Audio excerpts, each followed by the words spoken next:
Hello there, welcome to another episode of Canada's Movie and TV Hosers. Thank you very much for joining us. I'm one of your hosts, Gregory Bear, and this is my lovely wife, Christine. Hi. And this is the star of our show, Fluffy Kitty. She is a star. Yeah, she is a star. In fact, I posted some stuff of her on Instagram earlier today. Right, we're on Instagram now, guys. Okay, because she got into the blush or the Pink sidewalk chalk, Pink and chalk. half her face was all pink. She was trying to do her makeup. I guess. Anyway, this show is not about cats. It's about all things in pop culture that we love to review. So different movies, TV, streaming shows, trailers. Plus we review a lot of old content, different types of books, whatever we want. Now normally I have an announcement. So our episodes come out on Saturdays. Now we release one big episode. Sometimes there'll be earlier segments.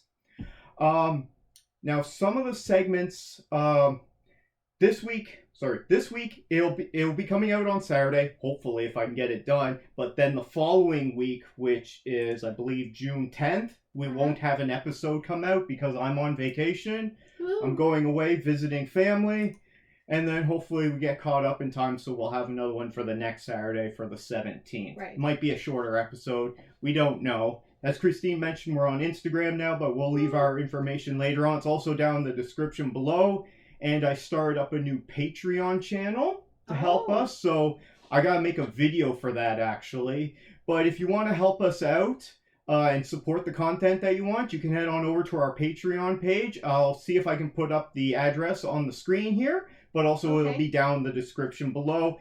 Right. And what that will allow is you'll get access to ad-free content. And you'll get access to early content. So all the content that I put in our main episodes there, some of those segments we record early, and I'll post that up. So our movie segments like Harry Potter, Into the DCEU, and of course our famous Star Trek Voyager segment of Chakotay's Odyssey, featuring the adventures of Janeway. Kitty videos on there too. Maybe if I can, I probably do have some. Well, maybe we would have got a picture of her putting the blush on. So that's something that people want to help us out, and any money that people are kind enough to send our way, we're just going to put right back into the show and use it for like microphones, cameras, that kind of stuff. A new cushion. Yeah, we'll get Fluffy something really fancy there. Maybe a little for on the show. So breaking down today's episode, we got 3 new trailers we're going to review. Now this one was from over a week ago. It was Barbie trailer 2. Right. I missed that, but after watching it again, I'm like, no, we should talk about that. We got a new featurette trailer for Oppenheimer. It's a behind-the-scenes thing. We got a second trailer for Teenage Mutant Ninja Turtles Mutant Mayhem. Yeah. Okay, so we're going to talk about that. Now, the big movie coming out this weekend, of course, is Spider-Man Across the Spider-Verse, which I saw yesterday. After that, Christine is going to be reviewing The Marvelous Mrs. Maisel from Prime. It's marvelous, yes. Okay, we're going to talk briefly about the new Netflix series FUBAR. Mm-hmm. I'm going to talk briefly about new movie I saw the other day, About My Father, which is with Robert De Niro. We're also going to be talking about The Little Mermaid, which came out last weekend. Mm-hmm. We're going to go back into the DCEU. We're watching Birds of Prey and the fantabulous emancipation of one Harley Quinn that came out bad title a month and a half before the pandemic hit here in North America. Yes. And we talk about that. Harry Potter, our nap time at Hogwarts. We're watching Harry Potter 8, The Fate of the Furious. Then if we have time, we're going to do some Chakotay's Odyssey, featuring the adventures of Janeway. And I'm talking the final episode series finale for Barry on HBO. That was some big stuff there. Yes. So let's get right into it with the one I know you're looking forward to the most. Trailer for Barbie. Well, coming out in July 21st from Warner Bros. Are you excited for this? It gives me more insight as to what it was about. I mean, the first trailer that we got was more of an attention grabber. It really didn't explain anything. Didn't show you what the movie's about. Just like, hey, really, this is coming down the road. It was smart, that trailer, but it was kind of, I didn't really get what it was going to be about. I don't know. I'm not really one about Barbie, but I don't know. It looks more interesting. You see the tagline from the trailer? It says, "If you love Barbie, this movie's for you. If you hate Barbie, this movie's also for you." I don't really. And hate the Barbie reason much. why they put that in there is America Ferrera said that, and she's from Superstore. Yes, she was great in Superstore. So they were out promoting it at a convention or something. That's what she said, and so they're like, put that in the marketing. So good on her. I doubt she got paid for that though. I mean, but the problem with Barbie is someone like America Ferrera. Like Barbie doesn't look like her at all. Yeah, and she says that too. She wasn't a Barbie girl growing up. Why would she? She doesn't like Barbie, and she doesn't look like Barbie. But she said, even if you hate Barbie, this movie's for you. So it's for both. I had Cindy dolls instead of Barbies. They were Barbie type, but they were Cindy dolls. I liked them better because they had a black haired one, which was my hair color. They just seemed more realistic. Actually, I still have them, and my daughter has them now. But anyway, it does this look a trailer little bit more showed us Will Ferrell as the CEO of Mattel. I mean, come on, he's gonna be chewing all the scenery. To the Lego Man he's stuff. gonna be hilarious. Yeah, That's what it reminded me of. This trailer didn't remind me of the Lego movie, but it showed me more of what the movie is about. So Barbie world isn't the main thing. That's where she starts, but then she goes into the real world. So it could be that all this Barbie world stuff that they've shown us from the couple of trailers and the teaser, that could be like the beginning of the movie. Well, yeah, because they're chasing her. And then the main part of the movie is going to be in the real world, which they haven't shown us very much about. So no, and why she has to go. That actually piques my interest more. Now I'm actually more interested in seeing it. Exactly. Plus, the aesthetic, like just how they created that Barbie world. It looks really cool. That's really interesting. Yeah. And it also looks like what they would have put in commercials. And like, this is what little girls need to have, and get all the stuff from Mattel, right? Exactly. Sell as much as possible. So I'm looking forward to this more now. Am I a Barbie person? No. Okay. I've never owned a Barbie in my life, but this movie, if it's funny, that could be really good. So, I mean, it's got Will Ferrell, who I know you love. He's hilarious sometimes. I do like him in most things, yes. Margot Robbie. She's great in everything. And then it's got two different Canadian Kens. It's got Ryan Gosling and Simu Liu, who are both Canadian. Oh, he's a Ken too? Oh, okay. Yeah, he's been in some of the trailers as well. Oh. He's the Asian Ken. Yeah, I didn't realize there was an Asian Ken. Because all the women... Are they all called Ken? Yeah, and all the women are called Barbie. So all the different women there... Doesn't she have a sister named Kipper? Doesn't matter, these are all Barbies. I don't know. I don't know. I didn't collect Barbies. She had a sister with another name. I never had one. Well, my Barbies, I mostly just didn't play with them much because I just kept them in the same clothing because they were perfect looking. So I just didn't play with them as much. I just left them alone. Are you excited for this movie, though? Well, it looks a little bit interesting. I'm still wary of the whole Barbie thing itself. To me, so it looks fun, and if it's for people who hate Barbie or don't really care, I mean, if it's fun, I'll go check it out, and hopefully it's good, right? I want every movie to be good. Let us know your thoughts on the upcoming Barbie movie down in the comments below. Yeah. Like to hear from you. Next, we got a behind-the-scenes featurette for Oppenheimer, which is coming out the same day as Barbie. Well, they're two different audiences. They're not going to be competing too much. No. Did this featurette make you more excited to go see Oppenheimer? Yeah, a little bit. I mean, I like the film, seeing how big it is. It reminds me of some of those negatives I have from like in the 40s and 50s. The negatives are like this big, for photos and stuff. It's a really big film. It's interesting to see how big it is and how much weight it had and how much they had to do it, I guess. I'm not a person that makes films, but I just thought that was interesting, I suppose. I don't understand what Christopher Nolan's obsession is with recording on film. I get it, he's an auteur and that, and if that's his thing, go right ahead, but I don't see the need for it, personally myself, but if that's what he likes to do, now he's working for Universal, because Warner Brothers, which all his other films were with, they pissed him off during the pandemic, because because remember, during the pandemic, Warner Bros. Announced under the previous regime that they were releasing all their 2021 movies, day and date in theaters and on HBO Max, which was a very bad decision. They lost a lot of money, and that upset a lot of filmmakers, and then Christopher Nolan apparently went across the street to Universal. Because they want to see it in the theater. Yeah. because theaters are dying, and They movies are. like that are killing them movies. That's a separate topic. Well, not really, because that's what he's talking about. IMAX, you got to see it in the theater to believe it, basically. Well, that's kind of what he's going if on theaters there. are dying, it's because they're running the theaters out of business. They're not running good businesses. It's not That's just why that. people don't go. a It's because it's a trend. bad experience. Yeah, but people can watch it at home. They all have home theaters. Why do we need to, right? Because the material is available almost everywhere now, and it is coming out and streaming pretty quickly. If not like right at the same time. Are you one of? We're way off topic here, but really? Anyway, so Oppenheimer is coming out. Yeah. I'm not super excited. I'm actually more excited at this point to go see Barbie than this, but I'm going to see both.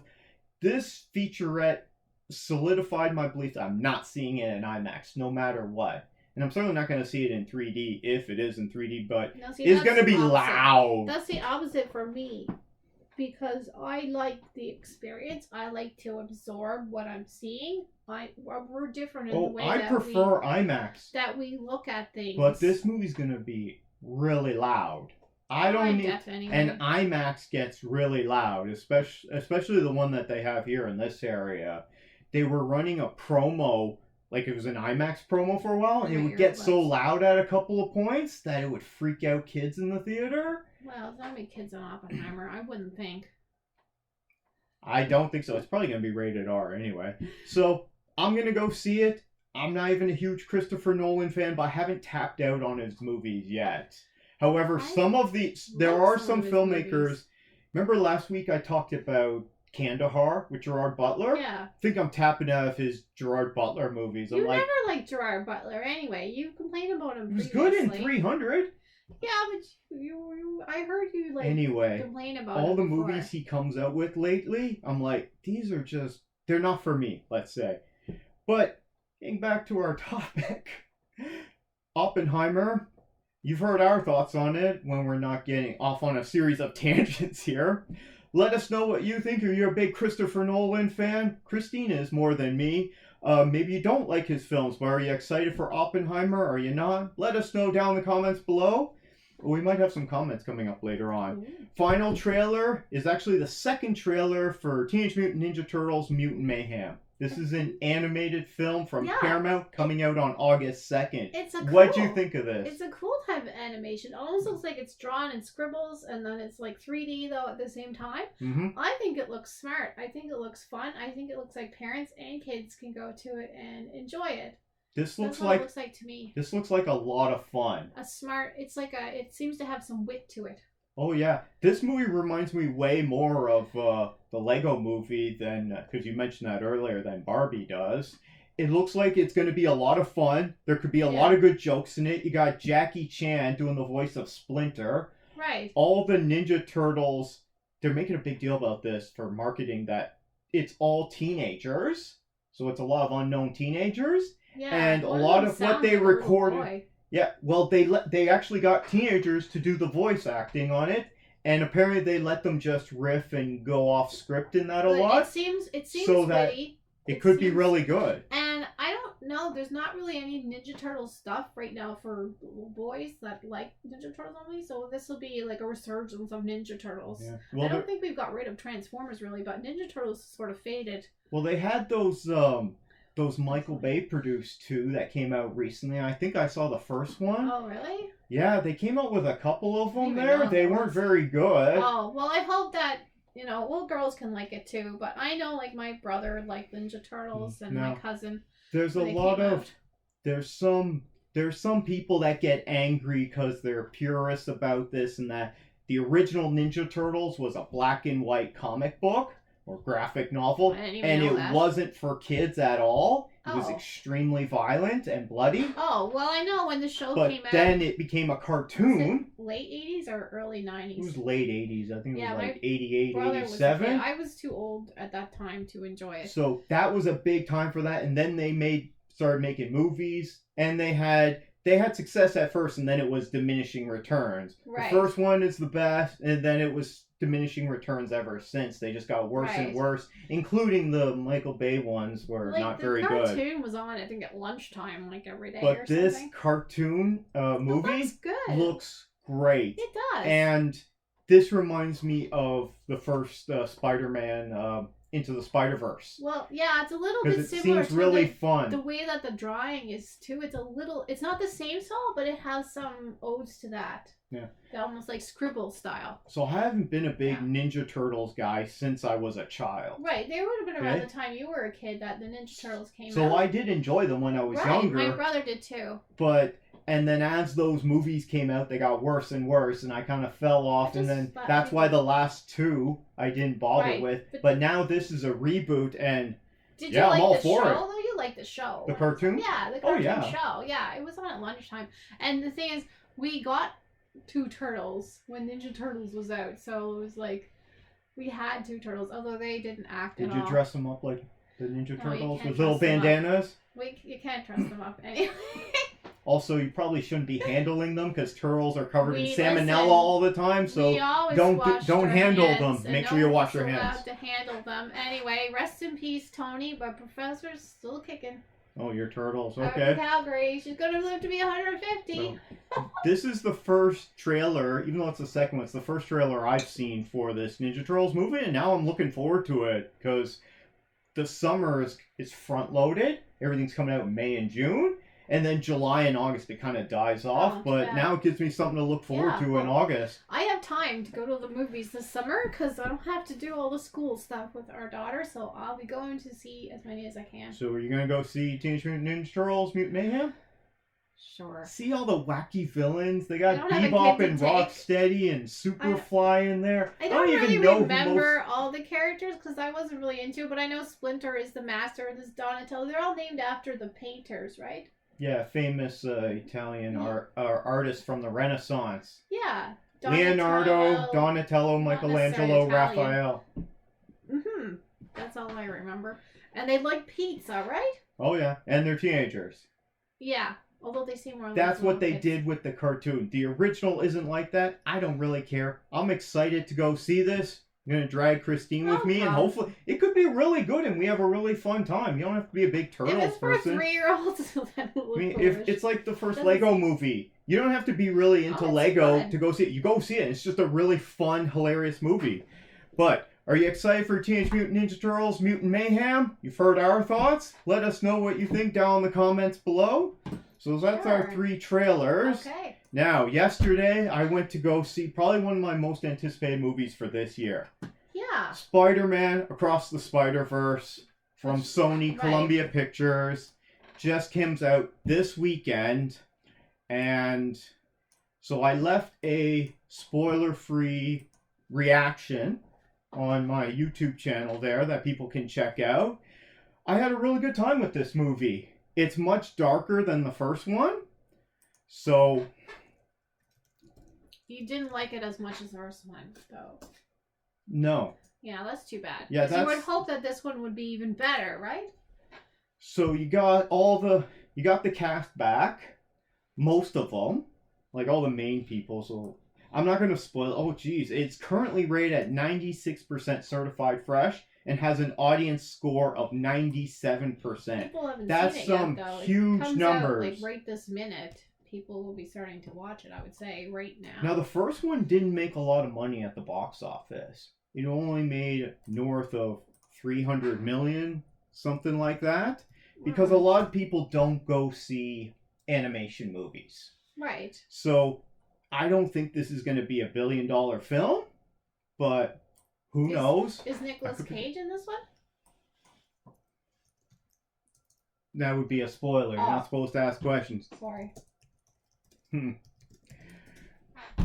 I had a good time with it. It's a bit long at 2 hours and 20 minutes. Oh. Okay. The first one here, I'm looking it up right now. It had a runtime of 1 hour 57 minutes. Yeah, it was a bit long. I found this one. And the first one made a total of 384 million worldwide. So not a hugely successful film, but it made money. Sounds good to me. It made money and it was extremely well received. This one, my thoughts are, without spoiling it, there's a lot going on in this movie. So there's more characters, because that's what you do with sequels. Right. Is it like BBS? Too much going on? the storyline's not convoluted. Okay? The storyline makes sense, but all the stuff that they're cramming into this movie makes it kind of convoluted and boggling because there's so many different Spider-Men, and we've seen a lot of this in the trailer, right? There's so many different Spider-Men. They don't get to say anything, or they're just like one-line characters. Right. They probably need to slow down. But the main cast does expand and includes some of the other Spider people. They're not all Spider-Men. Some are Spider-Women. There's lots of different Spider-Women. Spider-Gwen. Yeah, and she's called Spider-Woman in her world as well. Oh. But we call her Spider-Gwen, but okay. Like in her world, they wouldn't call her Spider-Gwen because then they'd know who she is. Right. But in this mythological story, right? It's fiction. So but you it's keep Miles. Track of it? Because you know all the Spider-Man, everything. Did you get confused over some of this? I kept track of the story, okay, but I was trying to focus a lot on the other Spider people because I'm like trying to identify Figure out them. who they were, yeah. Because I have a huge Spider-Man comic book collection there, yes. and no, I'm not embarrassed about it. I just don't normally tell people about it. Time maybe to so tell. Is that they're throwing a lot of characters at you, right. just like they did in the first one. My big problem with this wasn't that funny. Oh. Like well, it had jokes in it. No, but not funny. It had a lot. It has to be funny. It had some good funny moments. But it has to have a lot of jokes. I now problem in my theater, everyone was just stoic except some kids that were way in the back. There was and I mean kids like 5-6-year-old kids were there. Oh. And this is a bit dark. I don't know if I take a 5-year-old to see it. They tricked their But it's dad rated PG. It is rated PG, so because it's animation, I mean, it's not like bloody or anything. No. But it gets a bit darker. So especially, I mean, we've seen it in the trailer with Spider-Man 2099. His name's Miguel O'Hara, and he's voiced by Oscar Isaacs. Okay. Okay, that's the guy. He's all in blue, and he's got like some red stripes on his mask, and he's got some other red stripes all over him. They all have very similar stripes and. Some are very different. Oh. But I did recognize a lot, and I'd have to watch it over and over again and try and identify more. It's one of those movies. So it was a bit long. There was some laugh out loud moments, but it was nowhere near as funny as the first one. I'm not even close. And it's directed by different people. So it's produced by Lord and Miller, but they directed the last one. And I could really tell that they were a bit more hands-off, because if it was them, it would be joke after joke after joke. Serious moment for a bit, joke. They had that Spider Pig in it. Yeah, Spider-Ham. Yes. Spider Pig. Don't be ridiculous. Oh no, I called him. Okay. So it's got 3 different directors on. I'm not gonna try and pronounce the first guy's name because I'll probably butcher it. Maybe too many hands. Producers, it's got Lord and Miller. It's also got Amy Pascal because she produces all the Spider-Man movies, the Tom Holland ones over at Sony. Avi Arad, he's a long-time producer and ruiner of Spider-Man. When he gets a hold of... He doesn't have a sense of humor? I don't know. He doesn't have a good way of portraying Spider-Man. For Spider-Man. He's been involved in trying to ruin all of those Spider-Man movies. Oh. And I don't know who Christina Steinberg is.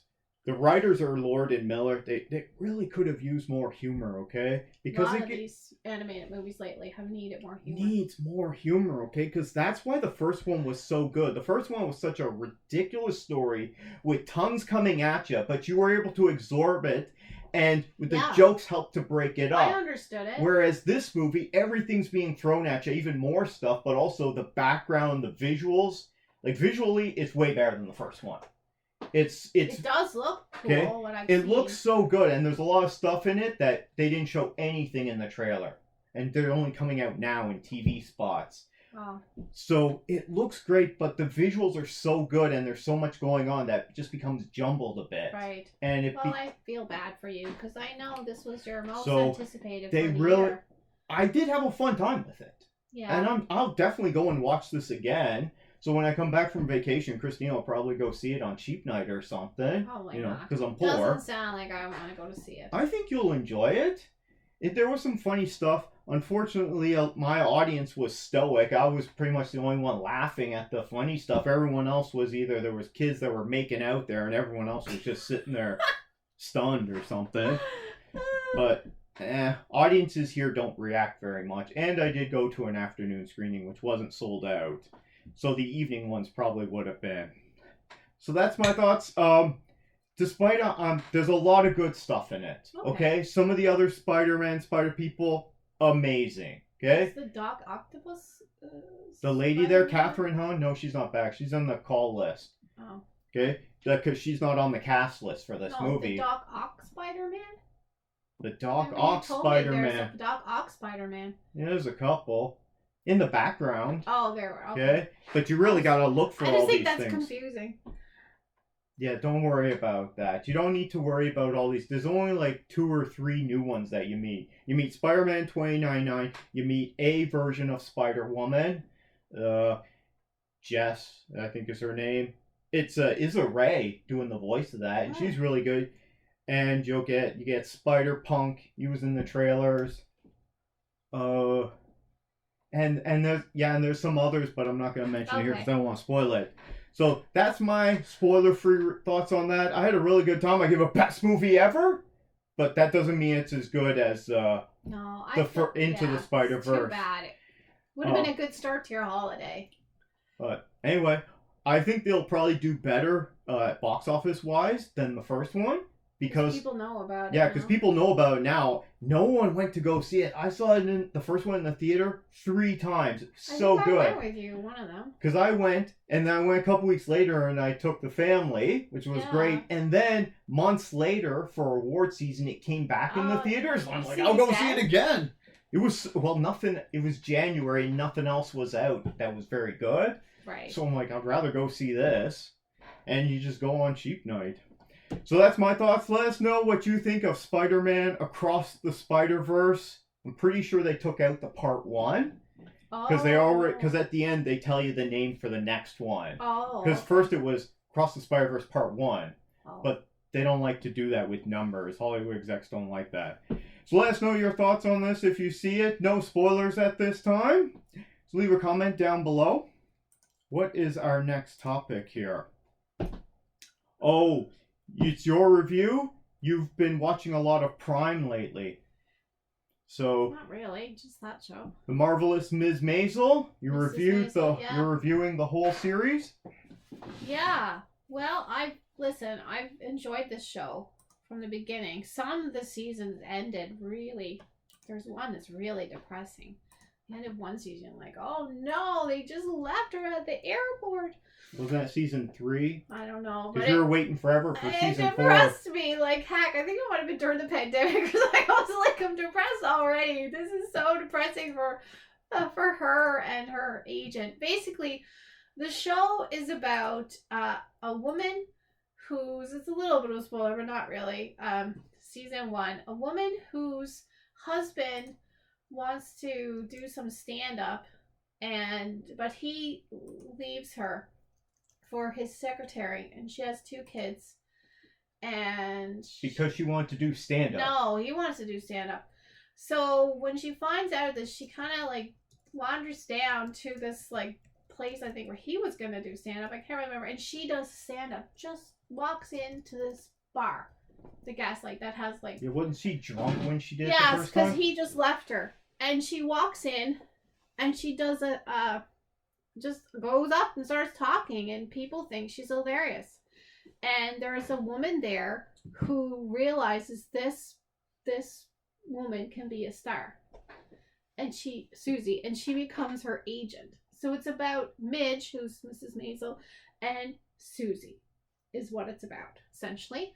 And then we have the family of Midge. We have her ex-husband, Joel, and her best friend, and her husband, who's friends with Joel. Yeah. So and then Susie is Alex Bornstein. Yes, that you're talking about. That's the voice of Lois Griffin from Family Guy. She is hilarious. Yeah, she is a hilarious person. And Mrs. Maisel's parents, Tony Shalhoub. Oh my gosh, the parents are so funny. And the more funny are Joel's parents. You're seeing them there at the end. Mm-hmm. Caroline, Aaron, and Kevin Pola. Oh my gosh, they're so funny. Joel's parents are so funny. And at one point, Midge's parents have to move in with them. And their maid. They have a maid. They live in this really fancy apartment. And it's the a other little people spoiler. lose their home. No, Mitch they live in a fancy apartment. They've lived there forever in New York, and it's in a fancy area. And her father works as a professor for the university, and basically the apartment comes with a job. And then he quits his job. He doesn't realize they don't have a place to live. That's not at one smart. point. So, well, they all sort of have a crisis, identity crisis in this. Most of the characters go through some kind of like evolvement like that, like a crisis, you know, and then you see them resolve it. There's so much going on in it. Now, the only thing is they're very loud, they yell a lot, they talk a lot. They're New Yorkers. I don't know if you could take all their yelling, especially when they're all in the same room. They're like, rah, rah, rah. You're not. Sounds like East Coast families to me. Not used to that. I know. It reminded me of home. But we maybe don't speak as loud, but maybe we do. Anyway, but it's just really funny. And the sad part of it is the Lenny Bruce side to it. This series is over. You can spoil it if you want. Well, I don't want to spoil the last season. I'm just telling some things that happened throughout the season. Anyway, this season we start to see all these seasons. Mrs. Maisel doesn't really make it. She has to go work in a strip club. She has all these issues, right? Just a strip? No. She introduces all the. It's really the funny. Hostess. She's the hostess. And over time they get like classier and classier. She makes them like change the place, and she always has a special outfit on. The dresses and the costumes in this are fabulous. And actually, not really a spoiler, but the very last, like the ending of the very last show showed all of the sets that they made up. Because this is like 57 to 61. And it's all that beautiful clothes and everything, and it's very nice. But Susie doesn't dress like that. Everyone she dresses like a guy, thinking she's a man, and but this season, just not really a spoiler, they start showing the future. This is what happens this season. What future? They start jumping to the future. Okay, what's the future? We're talking many different things that happen. The year 3000 future? With the characters. Okay. They go to 2005, they jump to like the 70s, they jump to the 80s, and like they jump back and forth for all the characters. Does it work well, or does it seem like they were rushing the ending? No, because they're showing things that happen, and at the end, the only thing is, well, it would be a spoiler, I don't want to say. Anyway, because people haven't maybe watched it yet. But I'll give a little spoiler. She does become famous. And we do find this out before we see her become famous, because they jump to the future and she's famous already. Oh, at the beginning of the season. Yeah. Okay. So she's made it. And, but we're trying to figure out how she made it, I suppose. That's how did she make it? Yeah, it's not the end, it's not the destination, it's the journey, right? Yeah. So would you say these 5 seasons are worth watching? Yes, I loved the show. Okay, this show loved it. Currently has a 90% fresh rating on Rotten Tomatoes. It'll be certified as soon as they stop taking new reviews. And it's got an 82% audience score, so pretty high. Well, I think outside of Spider-Verse there, but again, for a show, that's really good. Like where I come from, we speak quickly. They speak quickly in this show. They speak loud, they speak fast. I can see some people having a problem with that, and because there's a lot goes on. So I could see that maybe as 82%, because there is like a lot of back talk, and they're all funny. All the people in it are just hilarious. Like, anyway, I don't want to get into the spoiler, but it's really worth it. It's a great show. Is it a comedy or drama? Both. Both? Okay, so Both. It's a dramedy. It's way more of a comedy than anything. The drama is the Lenny Bruce side of things. It really goes through real things that happened to him in his life. Because he comes in and out of the show through all the seasons. And of course he passed away and he had many problems, and it shows the decline of Lenny Bruce. And that's Midge's husband? No, Lenny Bruce, the comedian. Oh, okay. Yeah, he's a real character on this. He's like a real person. Okay, so it's an actor playing Lenny Bruce. Is that right? Okay, yeah, I'm following you now. it's Sorry, I haven't written seen the show. about like Lenny Bruce's life. Like basically, like there's a snowstorm in it, and Midge gets freezing. What did she say? She got crotch frost. Because she gets stuck in the snowstorm with one of those dresses on. Midge is Mrs. Maisel. Yeah, and she loses a toe or something. She loses a toe? Yes! Ouch. And I looked it up, and it actually is a thing that he did actually perform in this snowstorm at like midnight at Carnegie Hall. Anyway, it's just funny. What rating would you give this show? For me? If you had to rate it, what would you give it? Best or worst series ever? Oh, best. And his daughter, Kitty Bruce, actually was credited on the show as well to help them with it. Yeah, they probably got a lot of information from Lenny her. Bruce was a comedian that was way before his time, and the things that he did were considered lewd. It's this whole lewd business. Like, remember Jim Morrison got said he was lewd, and they still did that in the 60s too. Like, all this lewdness and all this kind of stuff. They and still he kept do it on, now. kept on going to just jail. more No, relaxed. it kept on going to jail. And everybody in this show ends up in jail. Like, almost every character ends up in a jail cell at one point.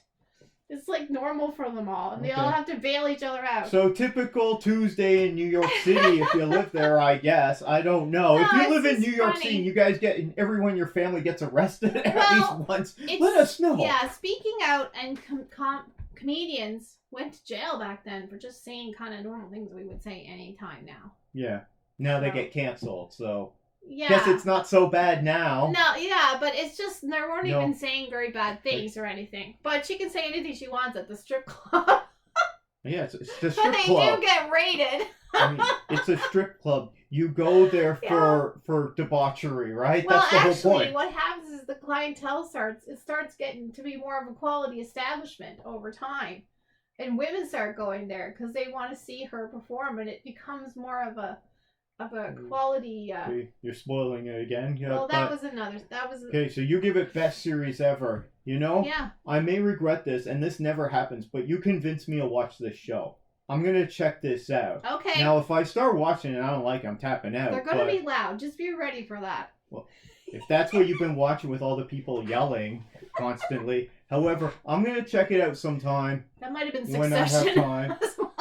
Check it out sometime because we finished watching another show recently where it's not to review because it's older, but so I do have some time to check out some shows, so maybe I'll check that out sometime.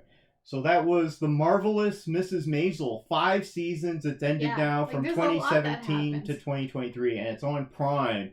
Yeah. One of the few good shows on Prime. They need more good content it's very good, and it's such quality too. And even if you're just interested in fashion, you should watch this show. Well, I mean, yeah. So period pieces cost a lot of money, and if it's Amazon and they want to put the money into it, Amazon's got all the money, right? Listen, they could make. I mean, they made that Rings of Power show. Right. That's the most expensive anything ever made, and that's why the show looks so good. Right. They just need like better writing. The dresses that her mother and she wears, like the clothes are just fabulous. So I'm gonna check it out, but Christine says it's best series ever. It is. If you've seen it or if you're checking it out currently, let us know down in the comments below. Do you like it? If you checked it out and you didn't like it, let us know and let us know why. We want to hear from you. Next, I'll talk briefly. I went to go see About My Father on Cheap Night because there was a lot of movies that came out last weekend. And this has De Niro in it? Is this yes, Robert De Niro and a comedian. I can't pronounce his name. It's like Sebastian, long Italian name that I'm probably just going to butcher, so I'm not going to say it. So apparently he's a really funny comedian. I don't know his work. Wow, it currently has a 34% Rotten Critic rating. That makes sense. There's nothing new or groundbreaking in this. It has a 79% audience score. It's only an hour and 29 minutes, so for a Tuesday cheap night, and it was funny. It had some fun stuff in it, but nothing that blew me away. I posted a reaction video, and I said, this is something that you can take your parents to. It's not for kids. But if you're an adult, you can take your parents to this and they'd like it and you might get a few laughs out of it too. Okay. because it's Robert De Niro. He's playing this old stereotypical Italian guy. So this movie's all about... Is he grumpy? Oh, yeah. He plays a good grumpy guy. He's pretty grumpy and... Well, at least he's not racist like a lot of grumpy old men No, but he portrayals. plays a good grumpy fella. Like, he can put on that grumpy face. It's rated PG-13 in the US, so that tells you, like, because that's language and comedy, that is why they're getting that. So it's not for little kids. Teenagers could see this, but I don't think They're they'd not be gonna interested. like They'd it. probably Yeah, be bored. But not that it would upset them. I mean, No, it's just not for them. I get you what you mean. there's nothing quite new in it, but if you're into, Robert De Niro comedies, because he did those ones with Similar to, Billy like, Crystal. Book Club or something. Like, it's that kind of audience, would you say? Similar kind of A little audience. bit more raunchy than that. Oh, But this is all about sons and fathers. Oh. So it's an adult son and then his senior dad, because he's older now, right? And he's retired. And it's a nice story about them, and it's all about family, really, is what it comes down to. But it really focuses on the two of them, and they're always fighting and arguing, being stereotypically Italian. Is that circle? Okay. I think everyone argues with their parents. I don't think it has to be Italian. No, I'm saying that their mannerisms and that are... It's like Italian stereotypes. They're using their hands a lot. They're all about the cologne. It's a running gag throughout the thing. They gotta spray a little on, puff it, spray it out, and then walk through it. And that's the only thing that they don't cheap out on. Other than that, they cheap out on everything. But they'll spend lots of money on cologne.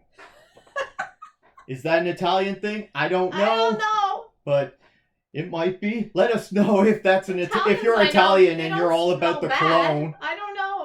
I get allergic to some clothes. It had some funny moments to it. Yeah. It was okay. Yeah, it passed the time. Yeah. It's not something I'm ever gonna go see again. Something maybe came out a little bit early. It'd be good for Father's Day, I guess. Because you could take both your parents to see this, and they both have a fun time, and you might too. So yeah, I would check that out, and or maybe you're around the age of Robert De Niro and you might like this. The only thing I would say is, yeah, it might not be so much for little kids with some of the things in it. I never get the image of him with that man brassiere out of my head from Meet the Fockers. He has this De Niro? Yeah, he has this like... Yeah. He's like breastfeeding. If you like that movie, you probably like this movie too. I can't get that I'm not a huge fan of those other Robert De Niro comedies, but I had a fun time with this. That's good. Internet rating system, I'd give it a best movie ever. Good. It was fun. It had a few laugh out loud moments. If you go see it, like, in the evening on cheap night or on the weekend, and the theater's more full, and everyone's having a good time, you'd have a good time watching this. And it's just better with more of a crowd, because you get swept up into it if everyone's laughing. Right. That's good. People are laughing. So that's always good. If that's your thing, check this out about my father. And if you do, let us know your thoughts down below. Mm-hmm. What do we got next? We both checked out FUBAR on Netflix, which is the new Arnold Schwarzenegger show. Do you want to go first on this? Or we only watched the first episode. Well, whoever the comedian they had to write the jokes did a good job. There were some jokes in it. There was some good laughs that in we it. actually laughed at. However, the production values are awful. They're not the greatest. Well, it's filmed in Ontario. I'm like, this looks like Halifax on a spring day. And it's filmed supposed to be in South Ontario. America in the jungly kind of place. Nah, they film most of this around Toronto. It's like the spring. The trees just have but there's no tropical trees, or it just looks like some field somewhere. Not around here though, because all we have is spruce trees. But it doesn't look like a jungle it doesn't look like Uganda is where they're supposed to be. Is that where? No, I don't think that's where they're supposed to be. Wasn't it Uganda? No. You're not Uruguay. No, I'm probably thinking about stuff I saw in the news. You're thinking of a different place. Anyway, it's supposed to be somewhere that doesn't look like Ontario, Toronto area, that kind of area. Anyway, and there's an awful lot of blonde ladies there as well for a place I don't think has a lot of blonde ladies. Anyway. Yeah, and a lot of white people there. It's supposed to be in South America. Yeah, I thought so. Maybe I'm wrong, but I don't know. The production values are weird, and it just doesn't add up. Like the story, it's just, why are they doing? I don't know. It's just it just failed me. It had some good jokes though. The premise is good, but I don't think it's done very well. There was way too much dialogue. Yeah, an explanation of things. I'm sitting there. I don't want to know this. Show, don't tell. Yeah, okay? it had a lot of way too much explanation. Then it's dialogue. a little bit like that show Manifest. They're just running around the woods, like, and for some reason all these interesting things are happening, but all they're doing is just running from A to B in the same woods. I don't know. It's just the production values are not. Yeah, not it's there. TV level. Guyana. No. They're supposed to be in Guyana. Okay. Well, I don't think Guyana looks like. Yeah. It's like Mississauga. That's where it was filmed. The production values on this didn't win me over there. They really kind of cheaped out on this because it definitely didn't look like they were in Guyana at all. Yeah, and the story didn't really make sense in some places. It's a funny premise, but really, to me, the writing wasn't there. No. It was boring. And if I'm going to be bored, I'm not watching every episode. I don't need to waste my time on subpar entertainment. Right. The first 10 minutes were okay, but then after that, it just kind of, when they went down to wherever Mississauga, it wasn't that good. It's outside Mississauga, probably. The trailer made it look really fun. And then this first episode, I'm sitting there, where's all the excitement? Where's the action? Where's the fun nature? It was too small, but there actually were some jokes in it. So I really got to write that. More jokes than a normal show. Like, we did laugh. But it just not for me. I don't know. Yeah, this wasn't for me. And what rating would you give this? Well, for jokes that actually were funny, I guess that gets like an 80, but for the story itself, it's more like a 50 because it's nothing I was really interested in. They were just running around in the woods and shooting people, and it was just too easy the way that the mission was. It just didn't make much sense. Yeah, and if it had been really funny, you wouldn't matter because then you'd just be having a good time.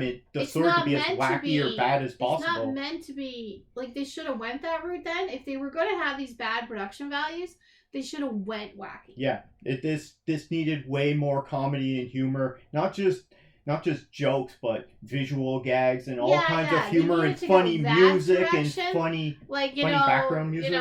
Just silly, goofy stuff, and then it would have kind of made up for that. Remember when they're in that car chase and he has to jump to the other car?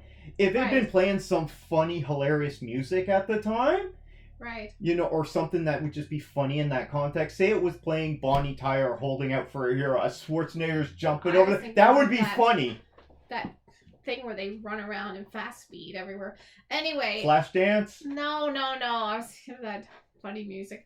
Anyway, it should have gone the wacky version, and then it would have not. Those terrible production values would have been part of the funniness. So you gave it a 50%. Yeah. I give it worst series ever. Not going back to this. They had a couple of jokes. Now, if anyone finished watching it, it says on Wikipedia it currently has 8 episodes. I don't know. If you finished watching it and you liked it, let us know. What'd you enjoy about it? Maybe you thought the first episode wasn't very good. Maybe it gets better. Maybe it gets better. I'm not going back to it. No. You've heard our thoughts. Let us know your thoughts down in the comments below. Welcome back for another review. We're going to be reviewing The Little Mermaid, the live-action movie that just came out this weekend in 2023. We both went to go see it this weekend, and it's getting pretty good buzz so far. Yeah. The box office projections are not out yet at this time for the weekend. Now, it currently has a 67% critic score, which is fresh, not by a lot, because you have to have 60%. Critics are saying it's kind of just more of the same. Well, if you're comparing it to the first one, that's not what you're supposed to do when you review a movie. Critics. When you review a movie, you're supposed to look at this movie and what do you think of it? Critics. The audiences are enjoying it, though, at 95%. Just what you expect it to be. Yeah. So, why don't you give us your thoughts on this today, Christine? This movie is just what you would expect it to be. It's family friendly. Everybody can go to see it. There was a lot of little girls in the theater when we were there. Some of them had their mermaid dresses on. They were so excited to see it. And I thought it was really fantastic. I've never seen the original Little Mermaid because The original one. I was in high school, I think, when it came out. And It's from 1989. I know what it's about just because I've seen so many clips and I've heard the songs before and stuff. So I kind of got what it was about anyway, but I've never really seen it. But I think this is just, the singing is great, the music is great. I think it was just a lovely movie. Yeah. So the original from 1989, which, I don't know, you want to hear what that's rated at? Oh, it's 92% certified fresh by the critics. But audiences didn't enjoy it as much, but that could still change for the new one. So this one was only an hour and 22 minutes, but it's based off of an old fairy tale story. Yeah. So you get we're not spoiling this, but it's an old story, I mean, so we can't spoil it. It's a mythical mermaid, and she wants to be on land. She wants to be. She's got legs envy, just like, remember Deadpool 2? In Deadpool 2 when he had legs envy. No, but it's about two young people who are kind of finding their way as well, and what young people are like. You can't really convince them otherwise. They got something in their mind. They're going to go through with it. Yeah, it's a coming of age story. That's the old tale about this is.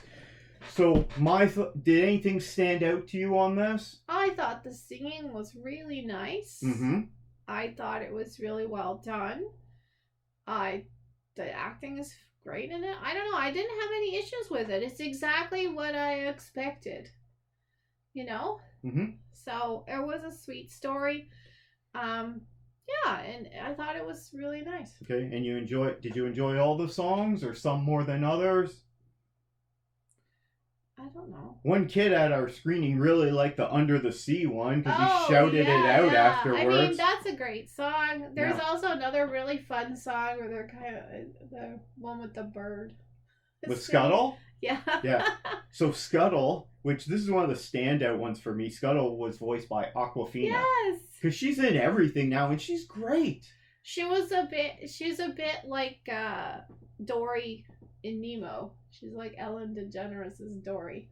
Okay. In Nemo. She's a fun character and she's a bit not 100% on the dot.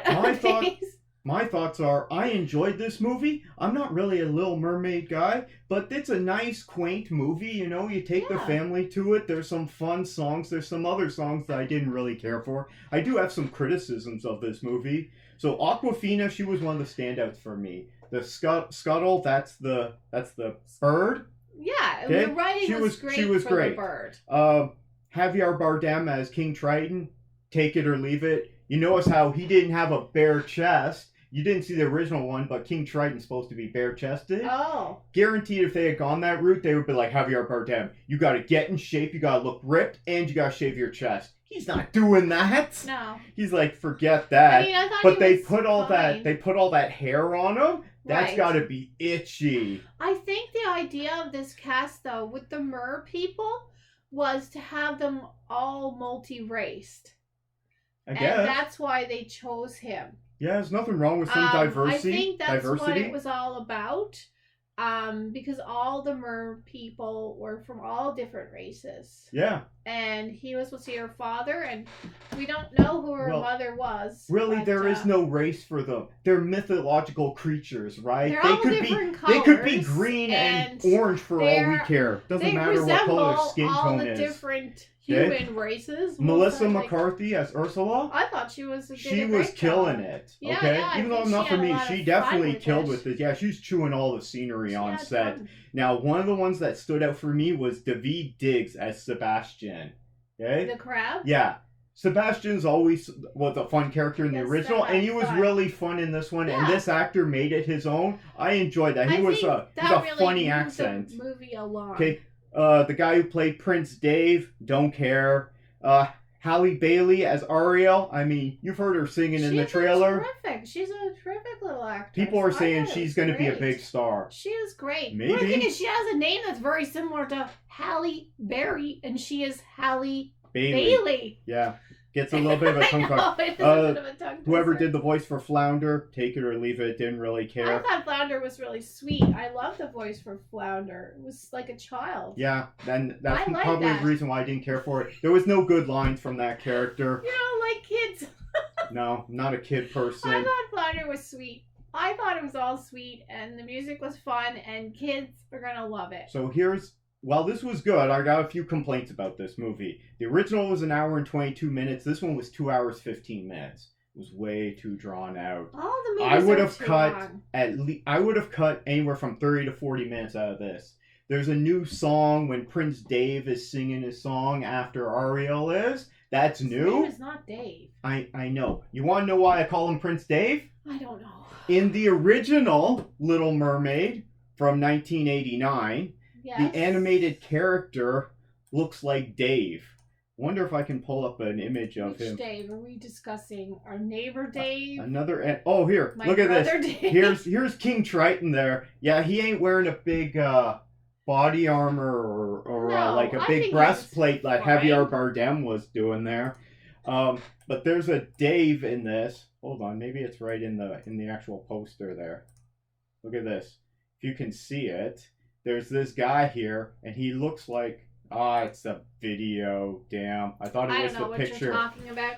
Anyway, I thought that He was looks like fine. Dave from could've- Alvin and the Chipmunks. He Oh. looks like the exact same character. So if you go back and watch the animated Alvin Oh. and the Chipmunks from the 80s, Right. the prince in the original Little Mermaid, the Disney one from 89, Right. looks like the exact same I mean, character. So we always called him Dave. The prince could have been played by everybody. I don't think he really stood out. The guy that played the prince, he could have been anybody. I don't think he wasn't as I don't wanna- sparkly as didn't have as much polish as Ariel. Didn't have as himself. much glitter and makeup on No, him. he could have been anybody, But but he was fine. that guy- I guess that would be a little back. That guy was cast because he looks good and also he can sing. Yeah. Or they used Spotify or something to make it sound like he could No, sing. Who He could knows? sing. I mean, he was good, but I think there's lots of people that could have played the role. But he's not necessarily a special type character. He's just a guy that washed up on a beach and they adopted him, and he became the prince. That's not one of my complaints. I was just saying that they added a song and and there's some other stuff. I mean, they weren't necessary for the story. So there were some small changes, but not a lot. It's pretty much the same beat for beat thing, but it was more drawn out. I didn't really enjoy that. I don't think it was our theater, but when we saw it, it seemed to be a bad cut because the lighting was really dark. Because a lot of this movie is underwater and it's dark, and then there's night scenes above on land, and it was really dark. And I don't think it was the theater You mean cheaping her it. lair was dark? Where she had all No, the all treasures? the underwater scenes when it was dark out, and in Ursula's Well, cave hers and was everything, supposed to be dark. all I that thought. was, but it was way too dark. Okay. You couldn't see stuff. I thought it was supposed to be scary because it was dark and you couldn't. I see think where someone you're made a bad cut. I don't think it Oh. was the theater cheaping out, not replacing their projector bulbs, which Well, they we put do it because past our theater. we have to go to Cineplex, and it sucks. It here was in Canada. Oh, the theater was But smelly. I It think was someone made a bad cut when they distributed this. If you went and saw this and you thought those scenes were way too dark, let know down in the comments, because that's happened with other movies. When I went to go see Captain Marvel in the theaters, Yeah. it was way too dark. But when I watched, and it was like that for a long time, even when you'd watch it on Disney Plus. Now when you watch it on Disney Plus, Right. or I watch my 4K, it's beautiful. It was It's like dark. watching a different movie. She goes into some pirate ships and such, and it was dark, but I thought they were doing it just because it was making it look scary, like, because there was a shark chasing her and stuff. But Anyway, so yeah, the lighting was an issue, and it was just kind of too long. Other than that, no complaints. Okay, some of the That was performances I great. could mean nothing to me, but some were really good. So, what rating would you give this movie, dear? for what it was, I think it was like a 95 or 100 for what it was going for. Well, it currently has a 95% audience score. I mean, it's a movie for kids, and adults can watch it and enjoy it as well. It has nice singing in it. And you know me, I'm not one for singing in movies. No. Now, that's something I don't really like. But if it's done well enough, I enjoy it. And the whole thing about her, they don't go into too much, is that she has her voice is one of her it's like an attribute that is like a magical power she has as being a mermaid. Yeah, the siren song, that's part of the myth. It explains why she's singing, but she loves to sing, and her thoughts, she sings her thoughts and things. I thought it was that, I had no problem with that, because I don't like the singing that much. And I thought really, most of the characters, the acting was really great. I thought Halle Bailey was great. Mm-hmm. I thought Melissa McCarthy was great. I loved the voices of the crab. Sebastian. And and the Aquafina was Scuttle was great. They didn't have the little fish in it too much. I didn't find Flounder was more like a kid. Flounder was kind of like unnecessary almost. He didn't really do much. No, but he's just I think they could have done more with Flounder perhaps, but they didn't really. I think they could have. It's just another supporting character. Anyway, but the guy that played the Queen's the Prime Minister, he was great as well. So I forget what his name is, but he's in a lot of things. Where were they? What was their kingdom? Was she Queen of the Caribbean or something? Like they're in the Caribbean. I don't know if they're in. And they got a kingdom, and she's the queen. Listen, none of this. This part, is not historically accurate. None of this was historically accurate. Also, it's fake creatures. They were dressed like 17 something. I would say 18th century. I don't know, but it was all over the place. They almost were getting to like 1900 with some of the furniture almost, but they had trumpets in it and the steel drum, and the voice. Some things that the songs were talking about were from like now. Well, trumpets have been around for a long time, right? Not this kind. Anyway, it was just. It's a mishmash. Basically, 1700 and to now is what the movie is. It's not based in the real world. It's mythological creatures. Like Spain. It's a magical world, okay? It's a fairy tale. Right. This island almost looked like it was somewhere, maybe in the Mediterranean or something. Okay. Just the way that it looked. So getting back to my question, you give this a 95%. Yeah, I think, it was really well done. And kids are going to love it. Adults can watch it and not be irritated by watching a kids movie. They're going to like it. And the songs some of it was a little irritating and a little boring. And I'm like, move this along. But even though it's not for me, I recognize this was well done. So I give it a best movie ever. Yeah. Okay? And I'm not saying like I give it 100% or anything. I enjoyed it. I'm not going to go back and watch this. But I had a fun time. We enjoyed watching it. And now I'm going to go on and watch something different. Maybe this Halle Bailey will really find a great role on Broadway. Maybe. Because there's not a lot of singing in shows normally. But anyway, I think it was really good. Okay. You've heard our thoughts. Let us know what you think down in the comments below. We want to hear from other people on that. If you saw it or if you didn't see it. Also, I shouldn't have to say this, but I don't want to hear any comments about people complaining about the actress, okay? About her skin tone and all that. I don't want to hear about any of that racist stuff and everything. That's not what my channel is for, and I'm just going to delete those comments. But if you have actual criticisms that you don't like this movie for other reasons, go ahead and leave a comment.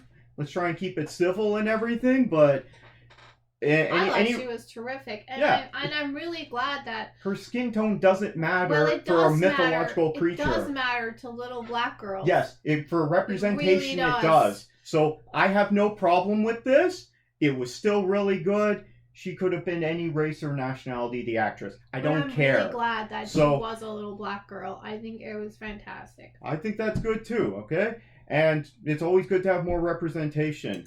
So, let us know your comments on this movie. Let's keep it civil, please. Next, we're going back into the DCEU. Oh, goodness.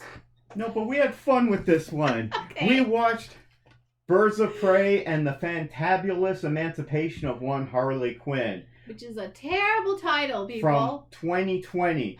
The title is too long, but also you're burying the lead. The lead is Harley Quinn. You put it as the Emancipation of Harley Quinn, featuring Birds of Prey. The Harley Quinn movie. Because when they released it, they actually had to change it to say from Birds of Prey to Harley Quinn. They had to change that because people didn't know about it. Well, the Birds of Prey are really the very last minute. We find out who the Birds of Prey are. Anyway, you want to talk about it first? This came out in 2020. Bad timing. Yeah, I think it came out right in February. Well, at least it got in there. It released in wide release February 7th, 2020. So we didn't see it. Did you see it in theaters? Yes, I did. It wasn't the last movie that we saw. This was a month this came out a month and a half before the pandemic really hit here in North America. Right. Maybe a month, depending on where you are. I think the last movie we saw together as a family was the Disney one with the two brothers and their dad. Dude, that's not what we're talking about here.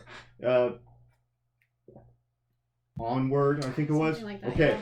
This movie currently has a 79% certified fresh rating on Rotten Tomatoes and a 78% audience score. So both are kind of lining up here. Do you want to go first? Or should I? You go first. Okay. Don't go into too much detail. Well, it's a spoiler because this movie's 3 years old. But you don't need to pick apart everything. No, I didn't write down notes about it, so I'm not going to go into too much detail. Apparently, I've been too thorough in my reviews because I make notes and when I've seen a movie before. So I watched this movie. I had a fun time with this. It's not perfect. It's got a lot of problems in it. All the Birds of Prey stuff, some of it was funny. Mary Elizabeth Winstead as Huntress, she was pretty funny. She was really the only humorous. Rosie Perez. Okay, Rosie Perez is back. Okay, and she was playing Renee Montoya. She wasn't given that much to do. I mean, there was a bit of an investigation stuff. There was some funny stuff with her. Her performance didn't stand out, but good to see that she's back. Ewan McGregor as Black Mask, Roman Sionis. He's chewing all the scenery. He's great in this movie. He's so over the top, wacky comic book supervillain. And I love it. What was his superpower? Doesn't have any. Why is he putting that mask on? That's part I didn't understand that. It's just the look.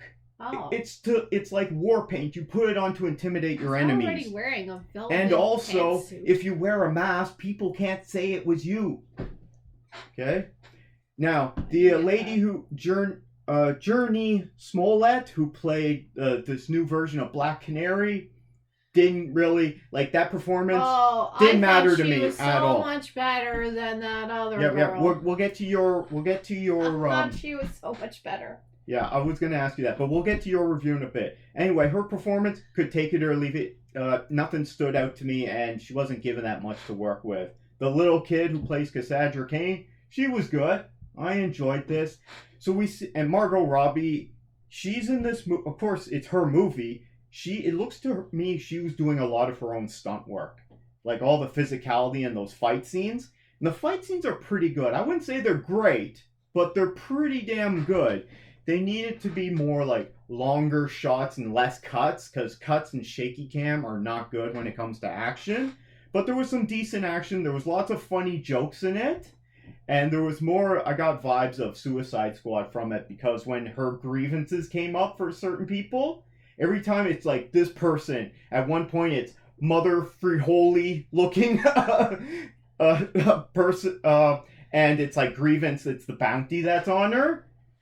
And then other grievances when the guy's face that they tattooed, when she broke the guy's leg. There's so many people she has grievances that have grievances with her, because she's because she's a terrible person. She's a villain, right?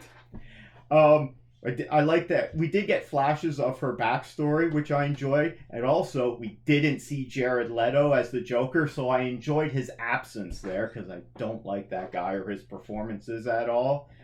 I don't want to spoil the jokes, but there's some really funny sequences. There were some jokes in it, yeah. The ending, okay, the villain gets his comeuppance. I actually enjoyed that. It was kind of quick, but I did enjoy it, and we got to see some great locations. We see the weird carnival fairground on Gotham Docks there. That's abandoned, and it looks really creepy. Man, everything's abandoned in Gotham City. Then we see the pier. That's actually, both those things are from the comics there. Okay.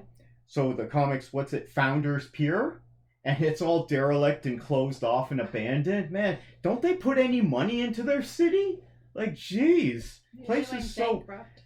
Why would you want to live in Gotham City? We do get a great food porn scene. Okay? Near the beginning. I guess. It kind of made my stomach turn, though. I did not like the look of the food. She certainly liked the look of it. Sick to my stomach. And it became a reoccurring gag later on. So that was quite interesting. I would say they should have leaned even more into the humor.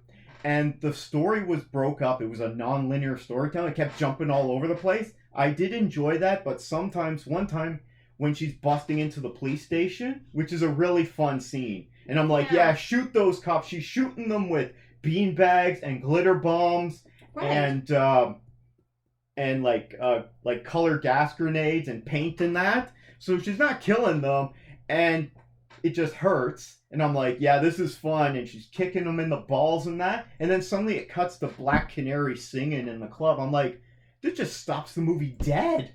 I'm like, no, keep kicking those guys in the balls. Okay, it was hilarious. Right. But the way they did the storyline, including the origin for Huntress, was really good. I enjoyed that part, yeah. All of that was fun, and they included Mr. Zsasz in that. Mr. Zsasz is another Batman villain.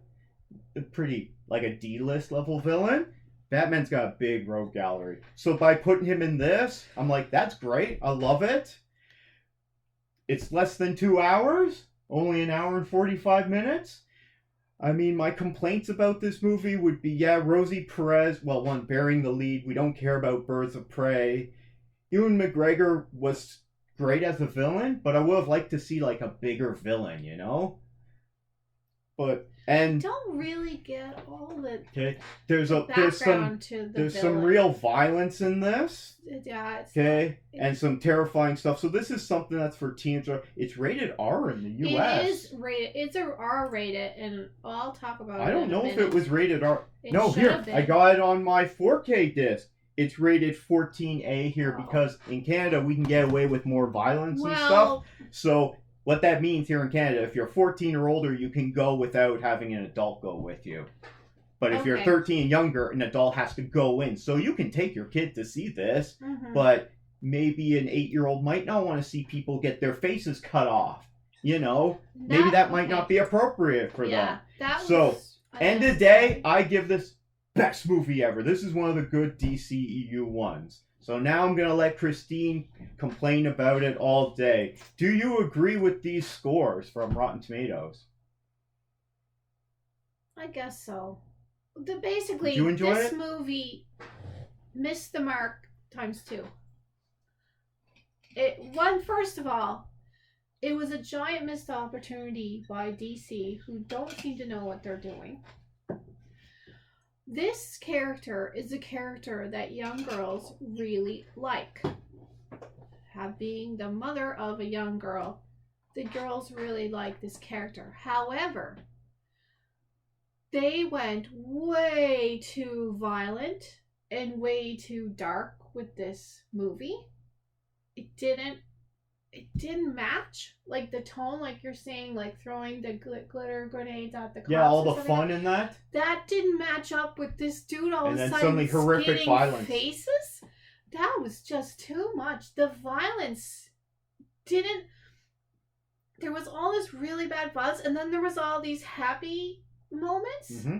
So they totally missed the mark with that. Mm-hmm. They should have got rid of that violence, which wasn't necessary at all in the movie. That wasn't necessary. Any of that.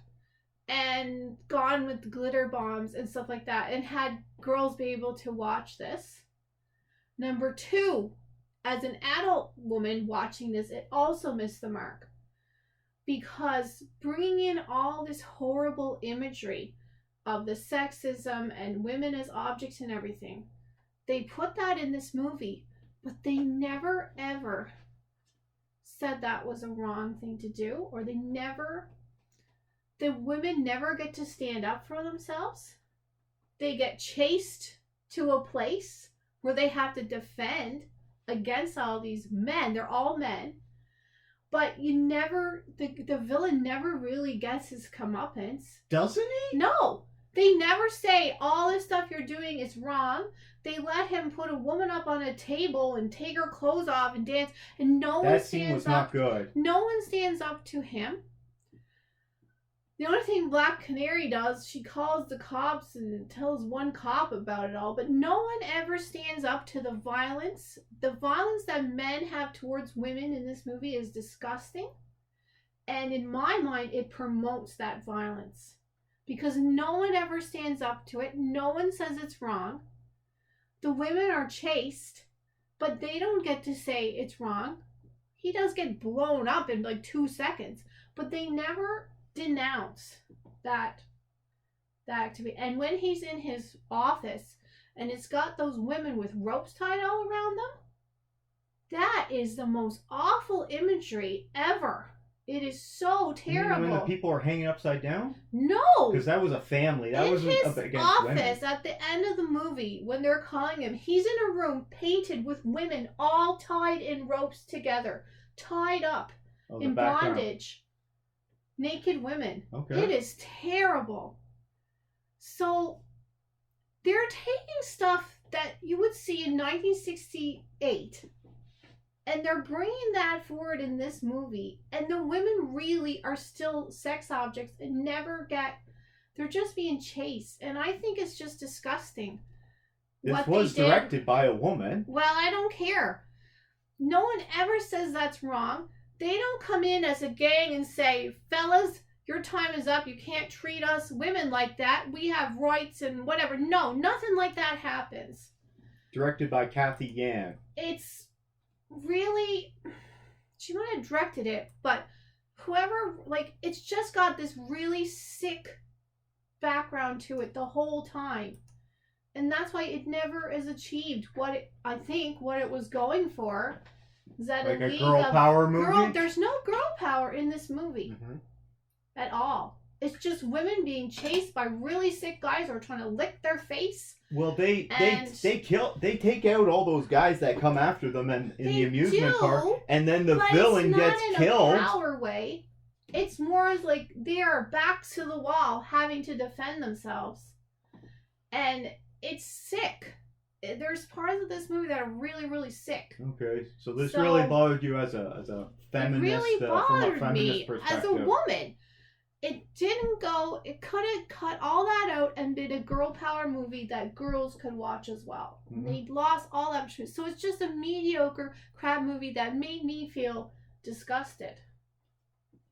Is this similar to Wonder Woman for you? This is way worse than Wonder Woman in those ways. This one's worse than that. Well, I think the story at least made sense. There was all these light parts to it. I loved her little beaver that she has and her hyena and the stuff beaver like that she was talking to? There's all that light girl stuff, but then there's all this really dark, sick stuff in it that didn't belong. And in my mind, the women don't really win. The don't guys, they? Not really, because no one tells them that you can't act like that, and that's bad. But didn't they tell them by blowing them up? No, they had to blow them up because they was going to kill them. So there's a lot of problems with it, and I don't think it's good at all. I think they totally messed up again. So poor writing then. Well, the visual, they gotta look at this stuff and think, who is my audience? What audience am I going for? Am I going for the sick incel audience here? Because that's a bit of what it was. Okay. I don't know. I didn't really get that when I watched it, but you're entitled to your opinion. Did you not all the women tied up? That was I didn't even notice that background there. That was the worst ever. I was too busy watching Ewan McGregor chew all the scenery. Women tied up with ropes and all their necks were tied together. It was really bad. So maybe they're showing this guy's really bad because he's the villain. But you don't want to be like him. No, but he's looking great in this movie. He gets to where he has a nice club. He has nice things. He wears nice clothes.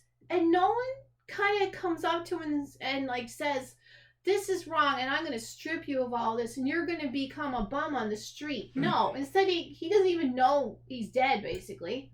He gets blown up in 1 second. He doesn't even know it happened. No, there's just... Okay. Anyway, it was just wrong. So what kind of rating would you give this movie? I don't know. I really didn't like it. But I give it that it's better than the other ones. Okay, here we go. Other than the Flash, but as far as that imagery goes, I really didn't appreciate that. And all they had to do, and like even the booby trap that they had them in, that was also really sick imagery. That was really creepy stuff in there. But it was all with naked pictures of women and women. Like, it was just bad. All the imagery. I didn't get that at all. Yeah, it was more like scary imagery in there. No, it was all like, and the hands were like the handsy men. It was just, it just I didn't pick up on that crawl. symbolism. Okay, so you really don't like this movie then? No. Okay. So, although I give it that it had funny parts and it was a well-written story. I didn't like that part where they were going back and forth a bit, but they just completely missed the mark. Okay, so in terms of your ranking, this is number 2 for you of the DCEU. All the other ones are worse. All the other ones out of the 8 movies that we've watched. No, for me, yeah, the Flash is superior above all. Flash hasn't come out yet. Not the Flash, the Shazam. Shazam. I always want to call him the Flash because he has this thing on his chest. No, you can call him Thundercrack. That's it. That was his other name. Yeah. Okay, Captain Sparklefingers. But this one, it could have been a good movie. Okay. But they completely messed up. Okay, so in terms of a rating, I don't know what you gave Suicide Squad, but this one's I give it the best movie ever, it's and I stand by that. Disturbing images okay. that were totally unnecessary. Fair enough. There was nothing in it that disturbed me, so that's why I have a very different contrast to Christine's. For me, I put this as, in terms of the 8 movies that we watched, Birds of Prey is number 4. Okay, so that was our part 8 of our Into the DCEU. So, did you watch Birds of Prey and the Fantabulous Emancipation of One Harley Quinn? Bad title. Okay, let us know your thoughts down in the comments below. Did you enjoy it? Do you think Christine's right? Maybe I'm completely wrong and this is way over my head. I'm talking about. There was some stuff in it that should have been taken out. So for the scene where he's in the club and he's humiliating that woman on the table, that's not a good scene. That should have been taken out, definitely. I mean, they could have had him meeting with the Golden Dragon guy and then just cut out, and then have Mr. Zsasz go, hey, something's going on, we gotta go. Boom, cut. That's all you need, right? We already know he's a bad guy. You don't need to put in crap like that. It's just more, I thought it was more reinforcing that he's a terrible dude. The way that but you didn't need to do that. In that sick way. And so, that sick kind of way is reinforced throughout the movie. Yes. I respect your opinion. I have mine. Let us know your thoughts on this movie. Is it good or not? What did you think of it? What did you think was bad from it? Let us know down in the comments below. And that was part 8 of Into the DCEU. Now we're going back for another segment of Nap Time at Hogwarts. We watched Harry Potter 8, The Fate of the Furious, from 2011. Do you get it? No. Because fate rhymes with 8? It's the Deathly Hallows Part 2, aka The End. This movie was 2 hours and 11 minutes, which is probably one of the shortest ones, but was still a bit too long for me. It currently has a 96% certified fresh critic rating. Wow. And an 89% audience score. Well, this was better for me. Did you want to start on this? Well, do you want to gush over this movie before I say anything? I'm not going to gush over it. I think with this movie, we find out the big secret in this movie that Snape has really loved Harry the whole time and been the one protecting him the whole time. Okay. Which we had no idea before. That's the big reveal of these movies.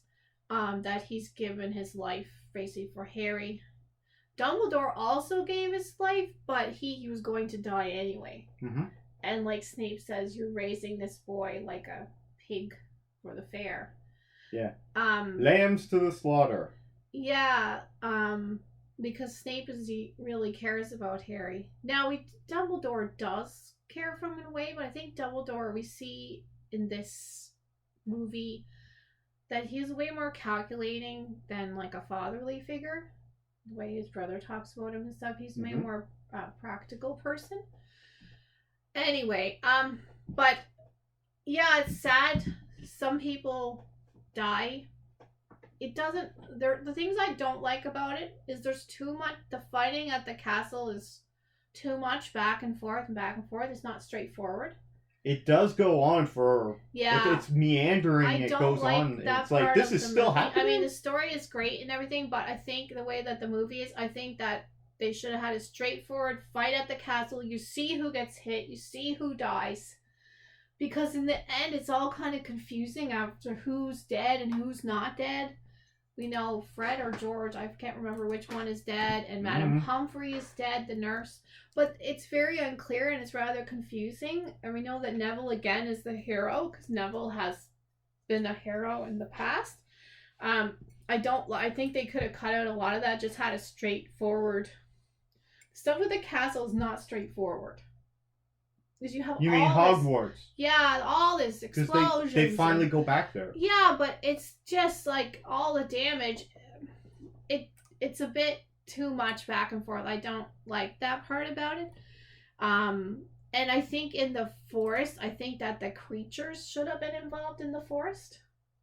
What creatures? All the nice creatures. The spiders? The centaurs and all the creatures that love Harry and Hagrid.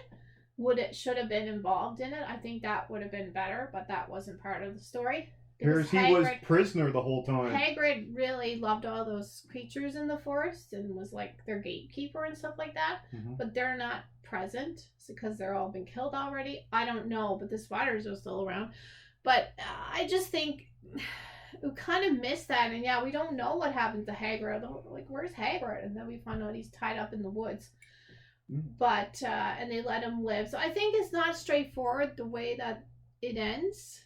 I love the scenes at the end. Did you like the scenes at the end where see what happens in the future all is well?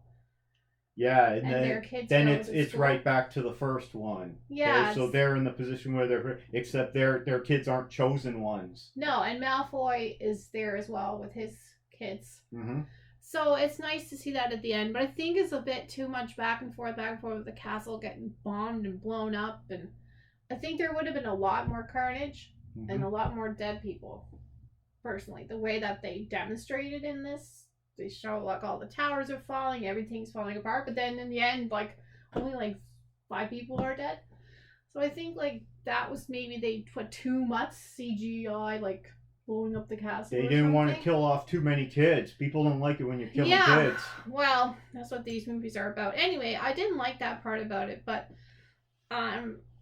yeah, it's a beautiful story, and we find out about Snape that was the whole thing. He was in Harry's corner this whole time, and he kind of knew what was coming, and he gave his life for him. Not to be there at all, right? So anyway, I don't know. That's what I think about it. What rating do you give it? This one, I don't like it as much. The way that is so confusing and convoluted with all the fighting. Well, you know me, I don't like fighting. So this one I give more like a 90 because I don't like that fighting. All right. I like that Mrs. Weasley got Helena Bonham Carter in the end. They showed that fight was very linear and you could see what happened, but all the other fighting was very confusing. You didn't know who was at whom. I think it was just a big blur. It was a bit convoluted. Yeah. Yeah. Especially for a final battle and climax of this whole, not just of the movie, but of this whole. Yeah, the whole series. Yeah. Yeah. Eight movie series. Oh, jeez. Do you want me to share my thoughts on it? What did you think, dear? You hated it. No. I think this is probably this is one of the better ones for sure. Because stuff actually finally happened. A lot of stuff happens. You didn't need 8 movies for this. Oh yes, my I think it's goodness. beautiful. I love the story. Way to draw things out. You know, as I'm watching it, I'm like, I'm seeing all these sexual references and looking at through that. Okay, I'm like, this is gross. Oh, okay? Stop it with that. And one of the things why I think these franchises is so popular, especially in the movie form, is because it's British. Everyone has a British accent. That's where and what they're saying is complete gibberish. It's just like watching a Marvel movie or a Star Wars movie. You know, if you're watching an MCU movie and it's like, oh my god, Thanos decimated the Nova Corps on Xander Prime. It's all nonsense and stole the. Think it made sense. Okay, it's all just nonsense if you're not following this stuff. I think it makes sense. I don't think it didn't make a lot of it just doesn't make any sense to me because I haven't read the books. I'm trying to watch these movies, but it's a lot of information being thrown at you when nothing's happening. One of them I kind of dozed off a little bit, but wasn't this one. Paying attention to the lore. So as I'm watching this, I'm like, I think people like this just because, you know, the British, they have their, especially the English, they have their superior linguistic skills. And they have those accents, but there's also Irish accents, Scottish accents, Welsh. Anyway, it's all British accents there. And that's why everyone's impressed, because it's like, what they're saying is complete gibberish.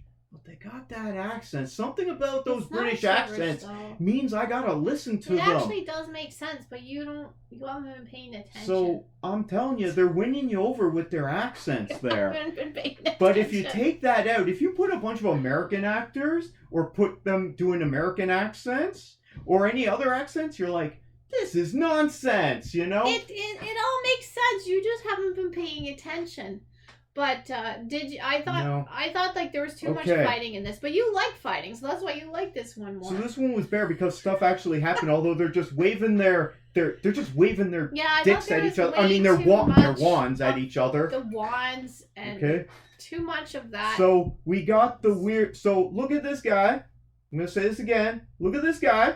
Look at this guy. I'm gonna put it up on screen. He's not a full guy. Focus on his mouth and tell me that this guy doesn't look like a weird, creepy... He's supposed to look like a snake. Tell me he doesn't look like a weird, creepy, albino, circumcised penis. Oh, tell me I'm wrong. Talking about that. He's supposed to look like a snake. It has nothing to do with that. And he's got his special wand with ribs on it. It was Dumbledore's. I'm like, really?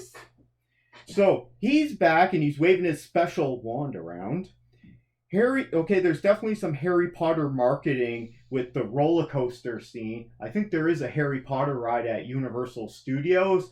Write in a comment if you know, because that's just marketing right there. They're on this roller coaster, so now all the kids are going to want to go on the Harry Potter ride. At the bank. The Downton Abbey grandma actually does something for the first time in this whole 8-movie series. She finally does something. You know, maybe it's because she's a grandma. She can only use her magic so much, you know, so she has to wait until the end movie. The professors shoot their wands to create a white dome. I'm like, I didn't like that. There's a Patronus type thing. Voldemort, so the albino dick guy, he left pieces of himself in things all over the world. So they had to destroy a cup, a tiara, a snake, and a piece that was in Harry Potter. A ring. And a book. And a ring. So and a necklace. So this guy left pieces of his magic all over the place, including he left a piece of himself in Harry Potter. Gross! Like, seriously? Am I the only one who sees this? Did you see Because once you see it, you can't unsee this. Did you notice at the end his scar is gone? Yeah, because the piece of Voldemort is gone. But this is gross. Tell me I'm wrong. Please, leave in a comment and tell me that I'm wrong on this. This is, like, messed up stuff. Snape had an affair with Harry Potter's mom? He never had an affair with her. Kind of implied you're he not did. Paying attention. Kind of implied he did. She was his only friend when they were in school. And if you look at the other movies, when you weren't paying attention, there were scenes with Harry Potter's father teasing him and making fun of him. You know? He was a bully. Harry Potter's father was a bully to Snape. But his mother was always nice to him. And she was his first love and his only love. They didn't have an affair. Once she found Harry's father... You don't know? They didn't show his whole life? It's not supposed to be that. She was the only kid who was nice to him. I choose not to believe that. My version makes way more sense. Now, I'm not going to go on any more about this because Christine seems to get really upset, when I watch these movies and I give my honest review. Maybe I'll give my honest opinion sometime when it's just me and Fluffy Kitty here. But these movies are got some weird stuff in it. And I can't be the only one who sees this stuff, okay? There's a lot of sexual references and there's a lot of British stereotypes. And I'm telling you, it's all their accents that are convincing people that this is amazing. But it's not really that amazing. It's like if you had never seen a Star Wars property, and so you sat down to see Star Wars, and you're like, what are these guys talking about? It's like they're traveling through hyperspace, and the droid is alive, but he's not alive.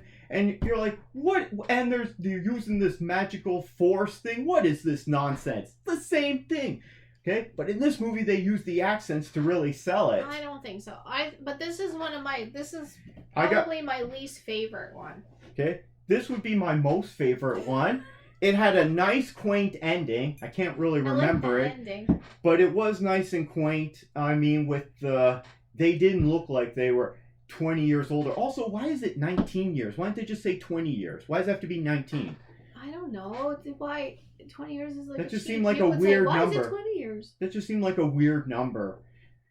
So, anyway, that's neither here nor there. That brings it right back around to the first movie. So it's circular, except they've defeated this dark albino guy. Well, the world is a lot better for everybody because of Harry and his friends. Okay. You didn't need 8 movies for this. There was a lot happening in it. So I had fun with that, even though there was a bunch of things in it I didn't care for. I actually would have wanted to go back this morning if I had time and rewatch it just to sit there and make notes. But I would do that with all these movies. I just don't have the time. So, end of the day, because stuff happened, even though it was weird, kind of creepy and gross, I'll give it a best movie ever. But that's not saying it's amazing. It's like, if one of the other ones, I think it was 3 that I gave a best movie ever to, I'm like, this would be like, as you would say, it's like 5% above it, you know? I think this one is probably my least favorite one. I don't know, just because it's a bit convoluted. There's all this fighting in it, and nothing really comes of it. This is your least favorite one. Yeah. Now, I did ask you to do a ranking. It's hard. I say this is my least favorite one. It's hard to rank them Okay, I got my ranking, though. Would you like to hear it? Okay. Okay, start now. Okay, there's 8 movies. So at the bottom, we got Harry Potter 6, The Undiscovered Country. That was the one I fell asleep in. Then number 7, we got Harry Potter 1, Original Recipe Harry Potter. Okay? That one wasn't great. And it was long too, really long. Then, moving up from that, number 6 spot, we got Harry Potter 2, Cruise Control. That one, that was the one where they fought the snake, right? Yeah, the Chamber of Secrets there. Yeah, don't get me started on that room. I noticed a bunch of stuff in this movie. Like, that room's really gross. Then, number 5 spot, we got Harry Potter 5, Dead Men Tell No Tales. I don't remember much of that one. Number 4 spot, we got Harry Potter 4, The Revenge. Moving up from that, in number 3 spot, Harry Potter 3, Return of the King. That's the one where Ron's got that mullet. He's got this 80s style mullet. Great hair on that kid. Okay. Number 2 spot, got Harry Potter 7, The Force Awakens. Because more was happening in that and stuff was going on. It was dragged out though. And then in first spot, the best one of these was Harry Potter 8, The Fate of the Furious. Because so much happened in it and it was actually exciting. It wasn't just like, here's a bunch of facts and we're learning this. I'm like, oh jeez. Okay, so I am glad that you asked me to watch these. While I didn't enjoy most of them, and overall I would not be too kind on this series, but it just wasn't for me. If this is for you, okay, that's your thing. I think this is a lot of British indoctrination. You know, this is a lot of subliminal messaging here that she's using on kids and adults. But I'm glad I watched them. I'm not going back to watch them again anytime soon, if ever. Let us know your thoughts on the Harry Potter series. What are your favorites or least favorite? If you had to rank all 8 of them, what would your ranking be? Christine has given her thoughts on all of them. Yep, there's Fluffy Kitty. She's being really cute right now. Yep. And that's another episode, the final one for Nap Time at Hogwarts. Okay, it's now time for another segment of Chakotay's Odyssey, featuring the adventures of Janeway. So Season 2, Episode 3. This one is called Projections. And let me tell you something, this one is a real... This is a real mind twister. Oh. Okay? This one's really going to have you questioning a lot of things. Questioning my state of reality? Yeah. So the main character for this episode is the Doctor. Okay. Okay? Episode starts off, he's activated in the sick bay. There's a red alert going on. He's like, okay, who activated me? No one's there. Okay? So now he's talking to the computer, right? Why was I activated? Because the red alert went off, okay? And nobody's on the ship? And he's like, where's everyone else? There's no one on the ship. I think I remember that. Okay? So he's talking to the computer for 5 minutes, and it's no one's aboard the ship. Dun dun dun. Commercial break, right? Then you gotta sit through all those commercials back in 95. Then suddenly there's pounding on the door, right? Something's trying to get in. On the door? Yeah, the door of the sick bay. Something's pounding on the door. Okay? And door busts open. Someone jumps in. Who is it?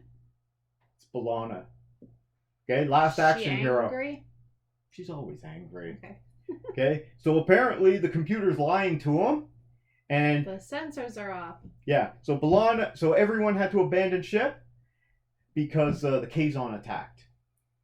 Right, because they keep on making them mad. Yeah, so B'Elanna was like, it was just me and Captain Janeway are left. Okay? Where's everyone else gone? They had to abandon ship, I just said. Oh, but they went to a planet? They don't say. Oh. Okay? Well, they do find out later, actually. So, next thing you know is, okay, well, B'Elanna can't go to the bridge to find Janeway. Okay? So, we're going to send the Doctor. But he can't leave the sick bay.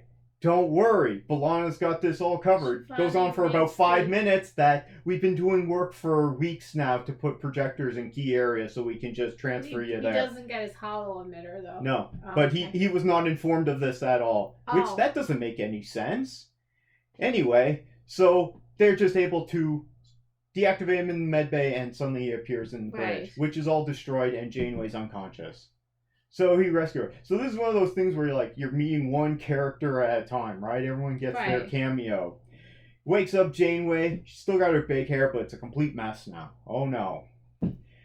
Then she starts working on the sensors. Nope, there's a Neelix is calling from the mess hall. He's in the mess hall and he needs help right away. Because his soup boiled over. No, because he's fighting with a Kazon that's on board. Oh. So they just keep finding more people on board. Makes no sense, right? So now we gotta send the Doctor to the mess hall. He's gotta help him defeat this Kazon that Neelix is there just throwing vegetables and fruit at him and fighting him with a frying pan. This guy is completely useless. But with the Doctor's help, he actually wins. I don't know how he was holding off that Kazon. He was really bad because he had a gun. I don't care if he's throwing vegetables at you, just shoot him. Yeah. I mean, I like the actor of Neelix, and I love him. He's in oh my gosh, what's the show with Hugh Laurie? He plays a creepy Canadian astronaut. Mm-hmm. Avenue 5. I love him. So you're talking about actor. Ethan Phillips. Yeah, but I just hate the character of Neelix. He's so irritating. Okay. So we get a special guest star appearance this episode with one of your favorite Star Trek characters. Who? Yeah, who would it be? That would be on Voyager. Who is it? It's Reg. Oh, Reg! Barkley. Reg, who's been in all of them. He appears. So, what happens is... I remember Reg appears everywhere. He appears as a hologram, and he's telling the Doctor that everything that's going on is fake. He's actually a real person, and he's been stuck in the holodeck, and radiation is getting in, the holodeck's all messed up, and he's been stuck in there for hours, and all his memories of being on Voyagers are all fake. And then he starts bleeding at one point from his head, and he feels pain. Yeah, he's like, I'm not programmed to feel pain, what's going on here? And at the beginning, he's being deactivated and reactivated in other parts of the ship. Now what's happening is when they transport him to a different place, everything behind him disappears, and then reappears. So it would show he's on the holodeck, right? So things keep changing. The Doctor is trapped in the holodeck. And then suddenly he's back into the first episode when he was first activated. Oh. Barkley does this, and they're reenacting it. I remember Barkley was in like almost every show. up to a certain point. Mhm. I'm not sure what shows he hasn't been in, but I'm pretty sure he was in Deep Space Nine, and he might even been in Enterprise. Okay, so he started in TNG. Yeah. He was in Deep Space Nine. Now he's in Voyager. I think he was in Enterprise as well, in an episode where he went back in the past or something like that. I don't know. Our viewers will be able to tell us. He was in Star Trek 8. Okay?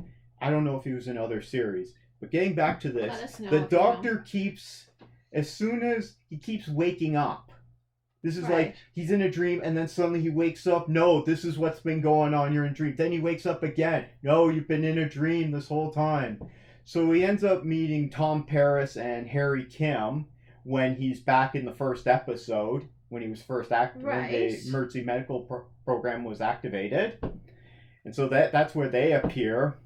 And it just keeps happening. He just keeps waking up, and eventually Chakotay gets sent in to try and rescue him, and he's like, yeah, everything Barclay's telling you is a lie, right? Because Barclay's telling him, it's like, no, you're real, and I'm like 6 feet over there on the other side of the wall. You can use your tricorder, and you have to, the only way to get out of this is if you destroy the ship. He keeps telling him he has to destroy the ship and destroy this simulation. So Reg is like a bad guy in this one.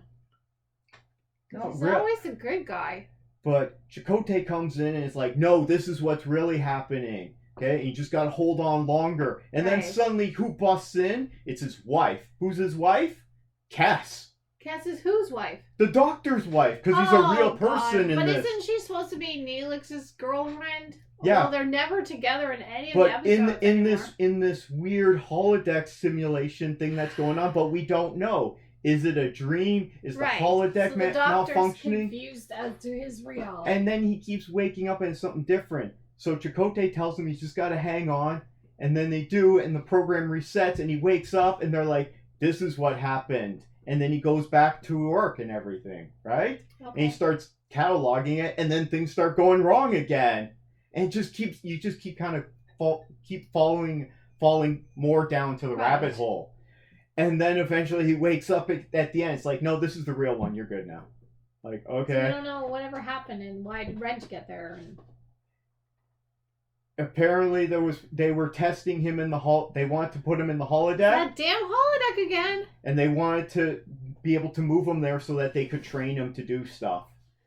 And then some radiation got in and messed with all the computers, which was which wasn't that big of a problem, but he was in the holodeck at the time. He would have a lot of radiation. But they kept telling him that, and then he'd keep waking up, and they keep telling him the same story, but he'd wake up in different places. Anyway, if you're a Star Trek fan, you can tell us what series Reg was in, because I'm pretty sure he was in... I think he was in Enterprise? At least 4. I think he was in Enterprise, because I think that was like the running gag that Reg appears in every show.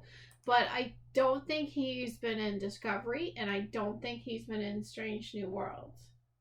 But all those old series, I'm pretty sure, and he wasn't in Picard. They could bring him in and just put him in as an alien in any of those things. I'm pretty sure he was in, like, as Reg though, Enterprise, Voyager, Deep Space Nine, and the Next Generation. Why does he have to appear as this Reg Barclay character though? I think it was like a thing that was a fun thing to do. Put Reg in every series. He was in a lot of the last season or seasons of TNG, so people must have liked him. Character, right? Because he's more like us, because he's goofy. He's he a doesn't bumbling know idiot. what he's doing. He's not perfect, which is the problem with Star Trek for because everybody is perfect, and that's why people enjoy the Orville.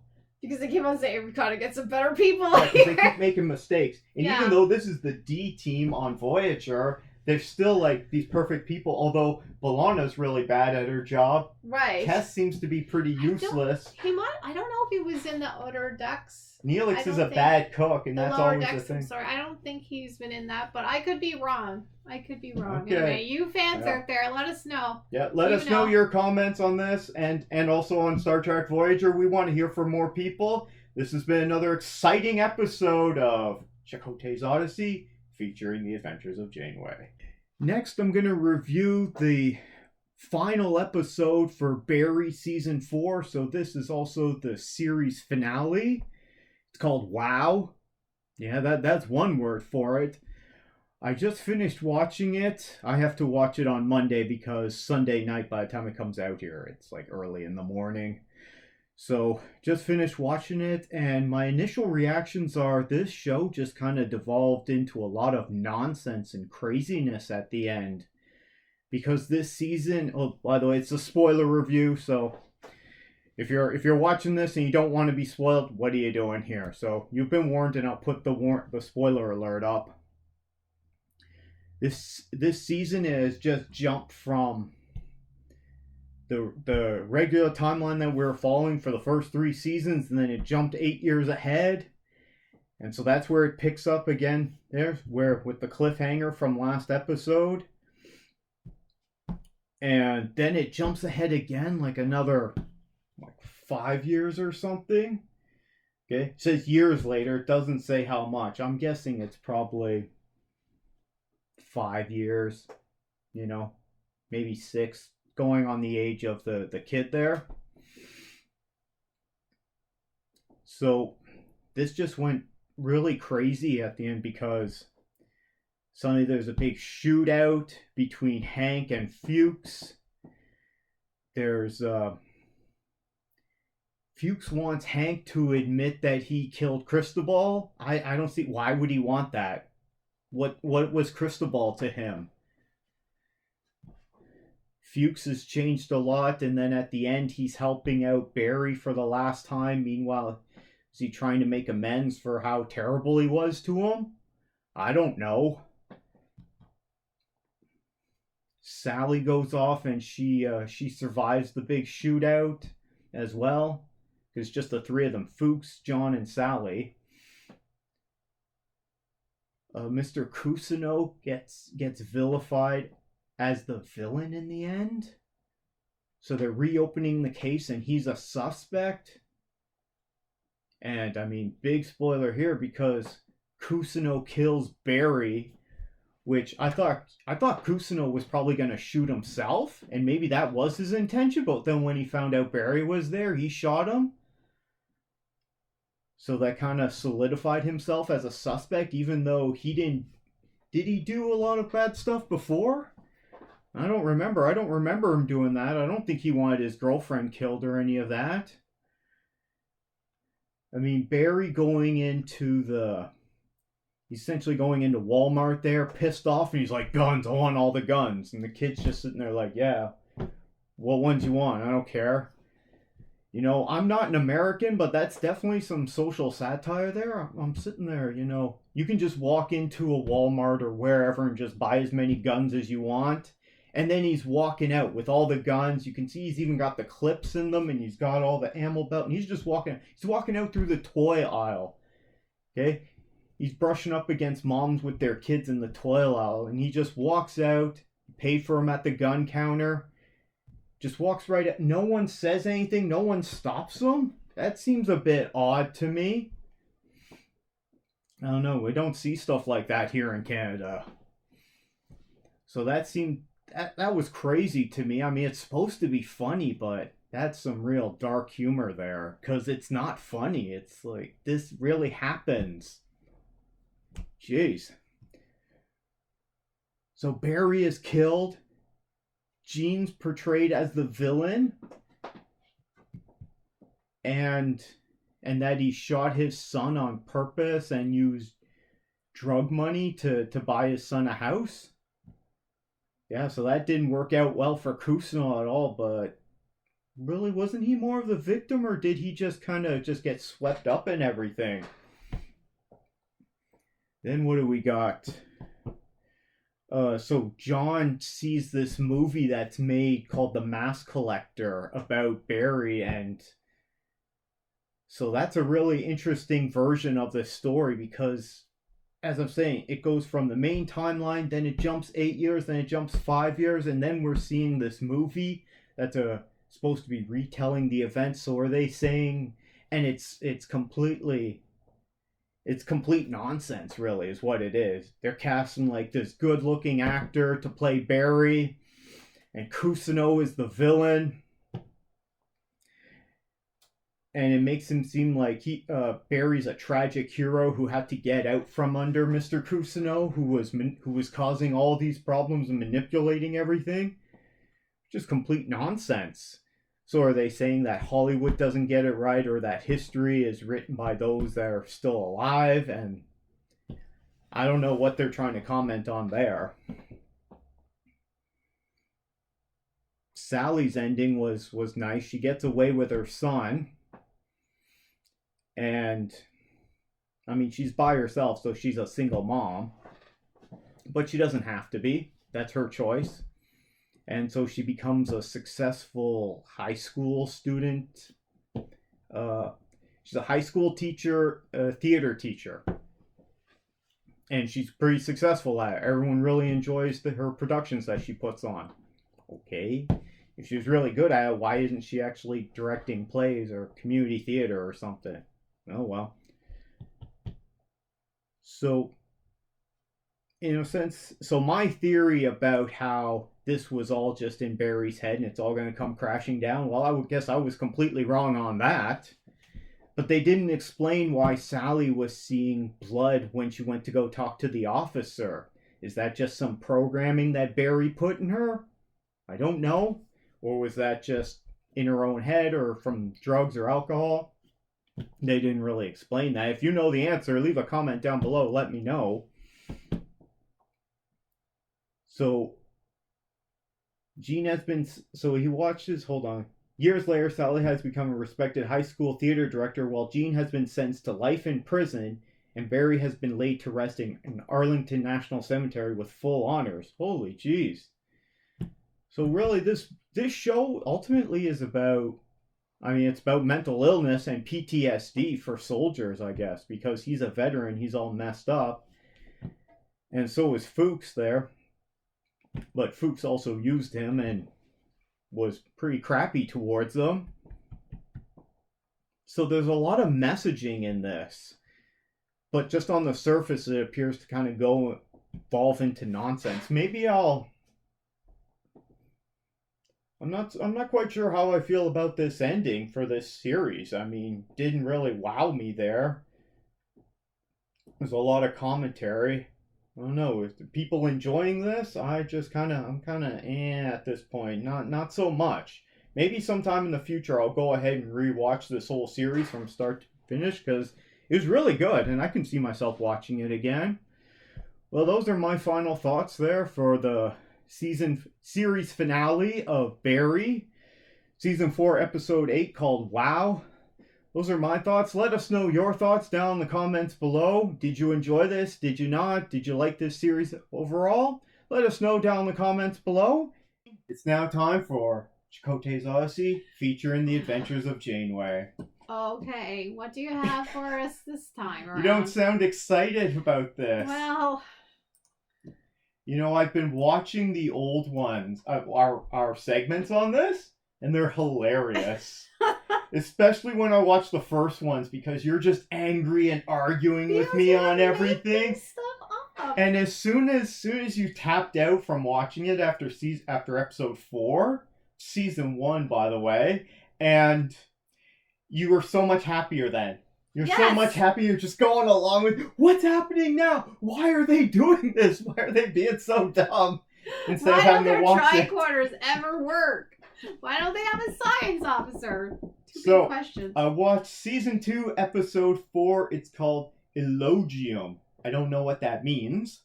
Sounds like that term in the Orville. I think you would like this episode. Maybe. Because now everyone's in it. And a lot of them are doing their parts because, stars of the show. But this episode focuses mostly on Cass. Oh, great. My gosh. This episode, am I boring you already? Yes. This episode Kitty's just sleeping. is all about hormones and pheromones and gosh. Birds and the bees. Hormones for Neelix? Oh my god. So it starts off with Chakotay. Well, you like that part. And he's just standing there waiting for the turbo lift. For Chakotay. And when the turbo lift doors open, there's two crewmen in there, and they're just making out. You know? That's So not this is the love professional. episode. Yeah, but they're out in the middle of space. They're away from But home. they're on ship. They're not supposed to do that on ship. This is like Starfleet here. It's Hello. not like they're getting a lot of shore leave. They don't get to go home and see their Well, relatives. they land at every second planet. They can find some waterfall or something to go land at. So Chakotay's not too impressed. No. And they're just like, oh, we were just, hanging out and doing nothing. He's like, yeah, I can see that. Well, I'm And glad he rubbed their He knuckles. dismisses them, gets in the turbo lift, and then who shows up? It's Kes. Shows up with pretty boy Tom Paris. They're not supposed to be together. No, he's helping her carry the vegetables that she's growing because they gotta take them to the mess hall. Oh, she's back to that job. I guess. This is only the first reference to it since she got the job in like the 3rd episode. Right. I think a lot of the writers forgot what they all gave her different jobs. She's such a bad character. They don't know what to do with her. So they bring up these pots and they're picking lettuce, right? It's lettuce that they're bringing up Right. to Neelix in the mess hall, and he's there cooking away. And Tom Paris is just being nice to Cass, and Neelix gets really jealous. Right. And he gets all pissy. Even though Tom Paris doesn't do anything, he's just like, hey, she thanks him, and he's like, hey, glad to help, no problem, right? And then he smiles and walks away. And Neelix is like, what the? How dare he? So he throws a little tiff. Right. And Kes has to put up with this crap from him because he's just throwing a temper tantrum. Which then he apologizes for 5 minutes later in the next scene. I was sleeping already.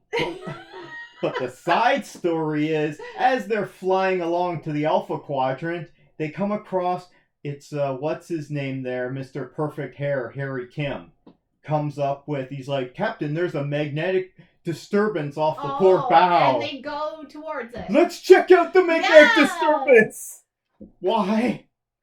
With no science officer and tricorders and sensors that Because don't they seem to could work. get some power or something. Every time they do one of these things, they lose power. And they're almost crashing the ship every time. So they go to investigate, and there's this anomaly, this Oh, magnetic yeah, they're disturbance really going in to that. space, and they don't. They stay. Are they We're gonna probing stay it? our distance, Right. and they're scanning it. Right. Did they probe it? No. They didn't send a probe, but as they scan it, they find out that this magnetic disturbance is caused by all these alien creatures in space, and they're in a swarm, and they're all just flying around. It's like these weird flies. They're like slug creatures. They're like space slugs flying around there. Space. Yeah, exactly. So they Okay. come across it and they're, this is amazing, life forms that can survive in the vacuum of space. Yeah. All right. It's So difficult. they have to investigate it. But what happens is, as they're investigating it, the magnetic disturbance that they create pulls them in, and they're Right. trying to get Because out. They went towards it. So they get sucked into this big swarm. Not surprised. And it's like draining their power. Right. And they have to figure out how to get out of there. Right. They've So- already done this so many times. So while already. they're figuring this out, this magnetic disturbance is affecting, guess you know who? Oh, it's Cass. Cass. She's really sensitive because of her telepathic abilities that she doesn't use properly. Yeah. So the space elf is really bothered by this, and this puts her into heat. Oh my god. And she gets all sweaty and got bad eyeliner. Isn't And she sweating in another one recently? yeah, but everyone was because they warmed Right. up the ship. That was to fix the bio cells. You remember that. Gets sweaty. Anyway. Okay, so she goes into heat, and Great. they make her look like she's a meth head or Oh something. my god. And because her species only live for a few years, Right. once she goes into this, she can only go through it once. It's like the FUBAR. So suddenly she has to tell Neelix, the love of her life, that they gotta have a kid now or she'll never get to have a kid. Another Cass. Oh, great. And so he just throws this on him after he apologizes. Right. For being- well, for they should throwing have a fit talked about earlier. this already. They're in a very serious relationship. I mean, they're together by themselves on this ship full Apparently of people. not, because he's taken aback. He just never thought about it, but he's taken aback like any guy would be. Interested in making soup. Because Kes has come to him and it's like, we're gonna have a baby now because it has to be now. And he's like, really? Right now? Today? Did she have to make up? Anyway. So Never mind. she's got like 48 hours. So he's like, that's good. I can sleep on it and think about it. So he thinks about it, and they're dealing with this anomaly at the same time. And so all the cast members make a small appearance. B'Elanna shows up, and she's like, I'm doing science as best as I can, Captain. Right, and we'll get out of this, because eventually they get the impulse engines to work, but they can't use the warp core right now. And see, this is why they need 7 of 9. Because they have no one that knows anything about science in the whole ship other than Janeway, who seems to know everything about everything. She just takes credit for everyone else's idea. I thought the same thing. That's what she always says. I was thinking the same thing. Was she? Was she really? That's why people realize, listen, they don't know any science on this ship. We need to put someone there. Okay, so let me tell you what happens with Cass. So she's like, we gotta mate now, but you can sleep on it. And as she shows him her hands, and her hands have got this like yellow fungus growing on it, and they have to hold hands for a long time for the mating process to work. They have to hold hands. Like what? This is like Voyager level like intimacy. Remember, she's a space elf, right? But she's like a human person. Anyway, it's kind of gross. She's all sweaty and she looks like a meth head, and she's got this yellow fungus goo on her after that, hands. they realized we need some female, like, we need someone that looks good and people aren't going to throw up. And we need a science officer, so therefore 7 of 9 came along. So Neelix goes off and thinks about it, and you know who he goes to talk to about it? Mr. Father of the Year, Tuvok. Because he's got 4 kids, apparently. Well, he always says that. It's the Pon farr, right? That's what the Klingons, the Vulcans do. Yeah. Okay, so he goes to talk to Tuvok, who's so boring. Apparently he loves being a father. We never see any. He's took off from his kids, and we never saw any pictures. This is the first time he's mentioned it, I think, this series. Dad, so he's got 4 kids. I guess he's got a wife. He hasn't mentioned her. Anyway, so Neelix decides, we're going to have a kid, right? Why not? Lost in space. Yeah, she has to first do this ritual with the doctor. That's how he shows up. She really likes the doctor, but he's not real, so she has to pick Neelix instead. But they have you would like this ritual. The doctor could put it and make it in a little test tube. It's supposed to be her parents do this ritual with her, but because her parents aren't there, she has to get the doctor to do it. She ran away from everyone. And the ritual is he has to rub her feet. Okay? Give her a foot massage until her tongue starts to expand. This is really gross. What is this nonsense? So this is hilarious. I'm watching this crap. Like really bad. Like it was supposed to be like a raunchy episode. Meanwhile, the ship is stuck in this swarm blob of all these alien leeches. What are they doing to Then they start to attach themselves to the ship, right? It's almost like a mating thing. Yeah. And then this giant slug one comes out and starts smacking the ship around. So they start smacking it back. That doesn't seem They wise. fly the ship and ram it. Poking the bear. And so apparently this is like a sex ritual for these space aliens there. It's their mating rituals. Oh my so gosh. what they're like, why don't we just be docile? Okay, so they roll the ship over. We're playing dead. And they just float out. And then Kes can't have a kid because they get away from the magnetic disturbance. Oh, she's not in her pom Meanwhile, the whole time while they're stuck in this thing, and this crap is happening with Kes, Neelix he gets thrown out of sickbay because he's bothering the doctor so much. Right. And then immediately after he gets thrown out, he calls up Janeway and he's like, I gotta talk to you about this, but she's trying to deal with this being sucked into the swarm. Well, really, if you look at it, Neelix likes Janeway better than he does Kes, and Kes likes the doctor better than she does Neelix. He makes the captain of the ship leave this situation. Okay? It's like, Chakotay, you're in charge right now, while she goes to look after Kes because Neelix is complaining and being kind of a bitch. I mean... Oh, well. So they get out. She doesn't have a kid, but we do see a new character. We see Ensign Joanne. Oh, she's going to get killed next episode. No, so she's in it at the beginning, and then she's in it at the end. Oh. Because she's like, Captain, she's pregnant. Okay? Because the Voyager was only supposed to be out 3 weeks. Oh, this Ensign Joanne. Yeah. So Ensign Joanne there is pregnant, So we have and kids got on pregnant the and got pregnant before they left, and they was only supposed to be out for 3 weeks, right? Dang. And now she's out stuck in the Delta Quadrant.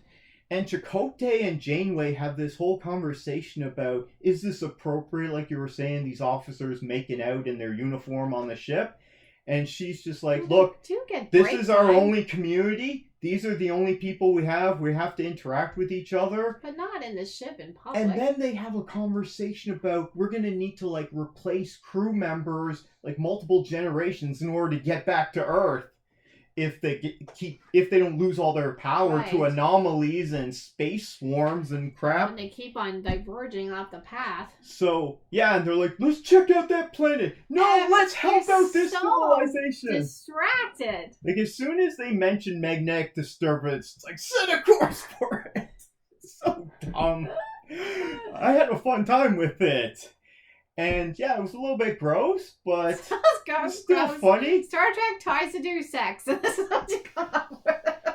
Goo and swollen tongue. Yep, and that was another episode of Chakotay's Odyssey featuring the adventures of Janeway. Christine? Yeah? How can people get in touch with us? Oh, okay. Well, they have a new way. Yeah. So, still we have the email. CanadaMovieTVHosers@gmail.com. You can write to us, say hi, suggest anything you want us to talk about, what you thought about things. You can find us on Twitter and now Instagram as well, @CanadaHosers.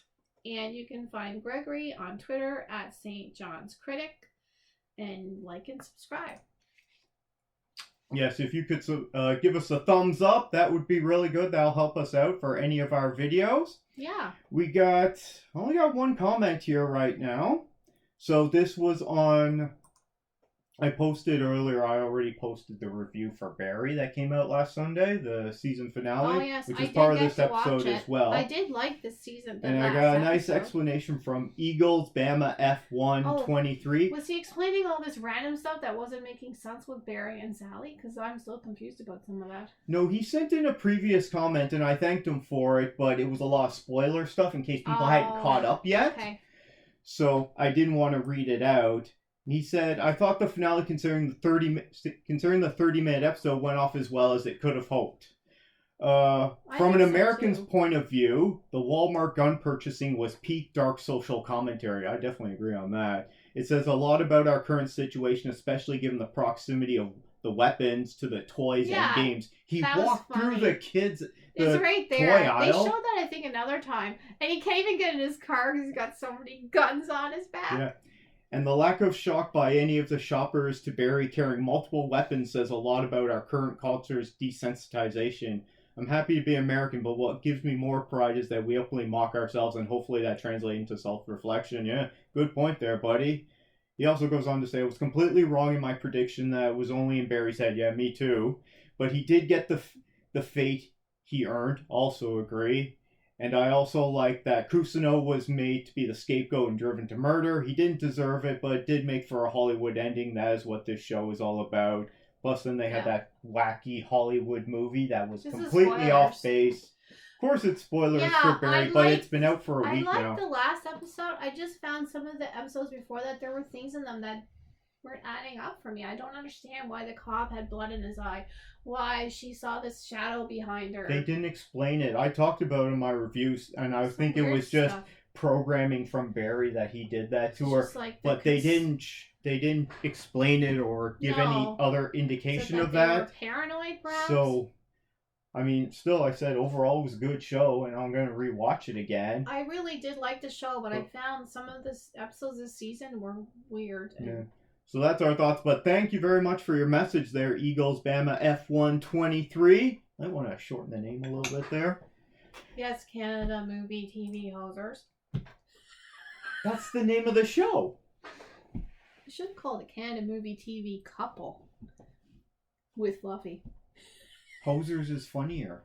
I don't still know what a hoser is. Anyway. Okay.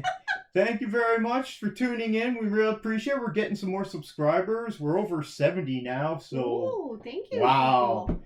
That's nothing. That's a lot of people. Hi, everybody. Okay. Anyway, thanks for tuning in. We'll see you guys probably in a couple of weeks because I'm off next week. Take care, everyone. Bye.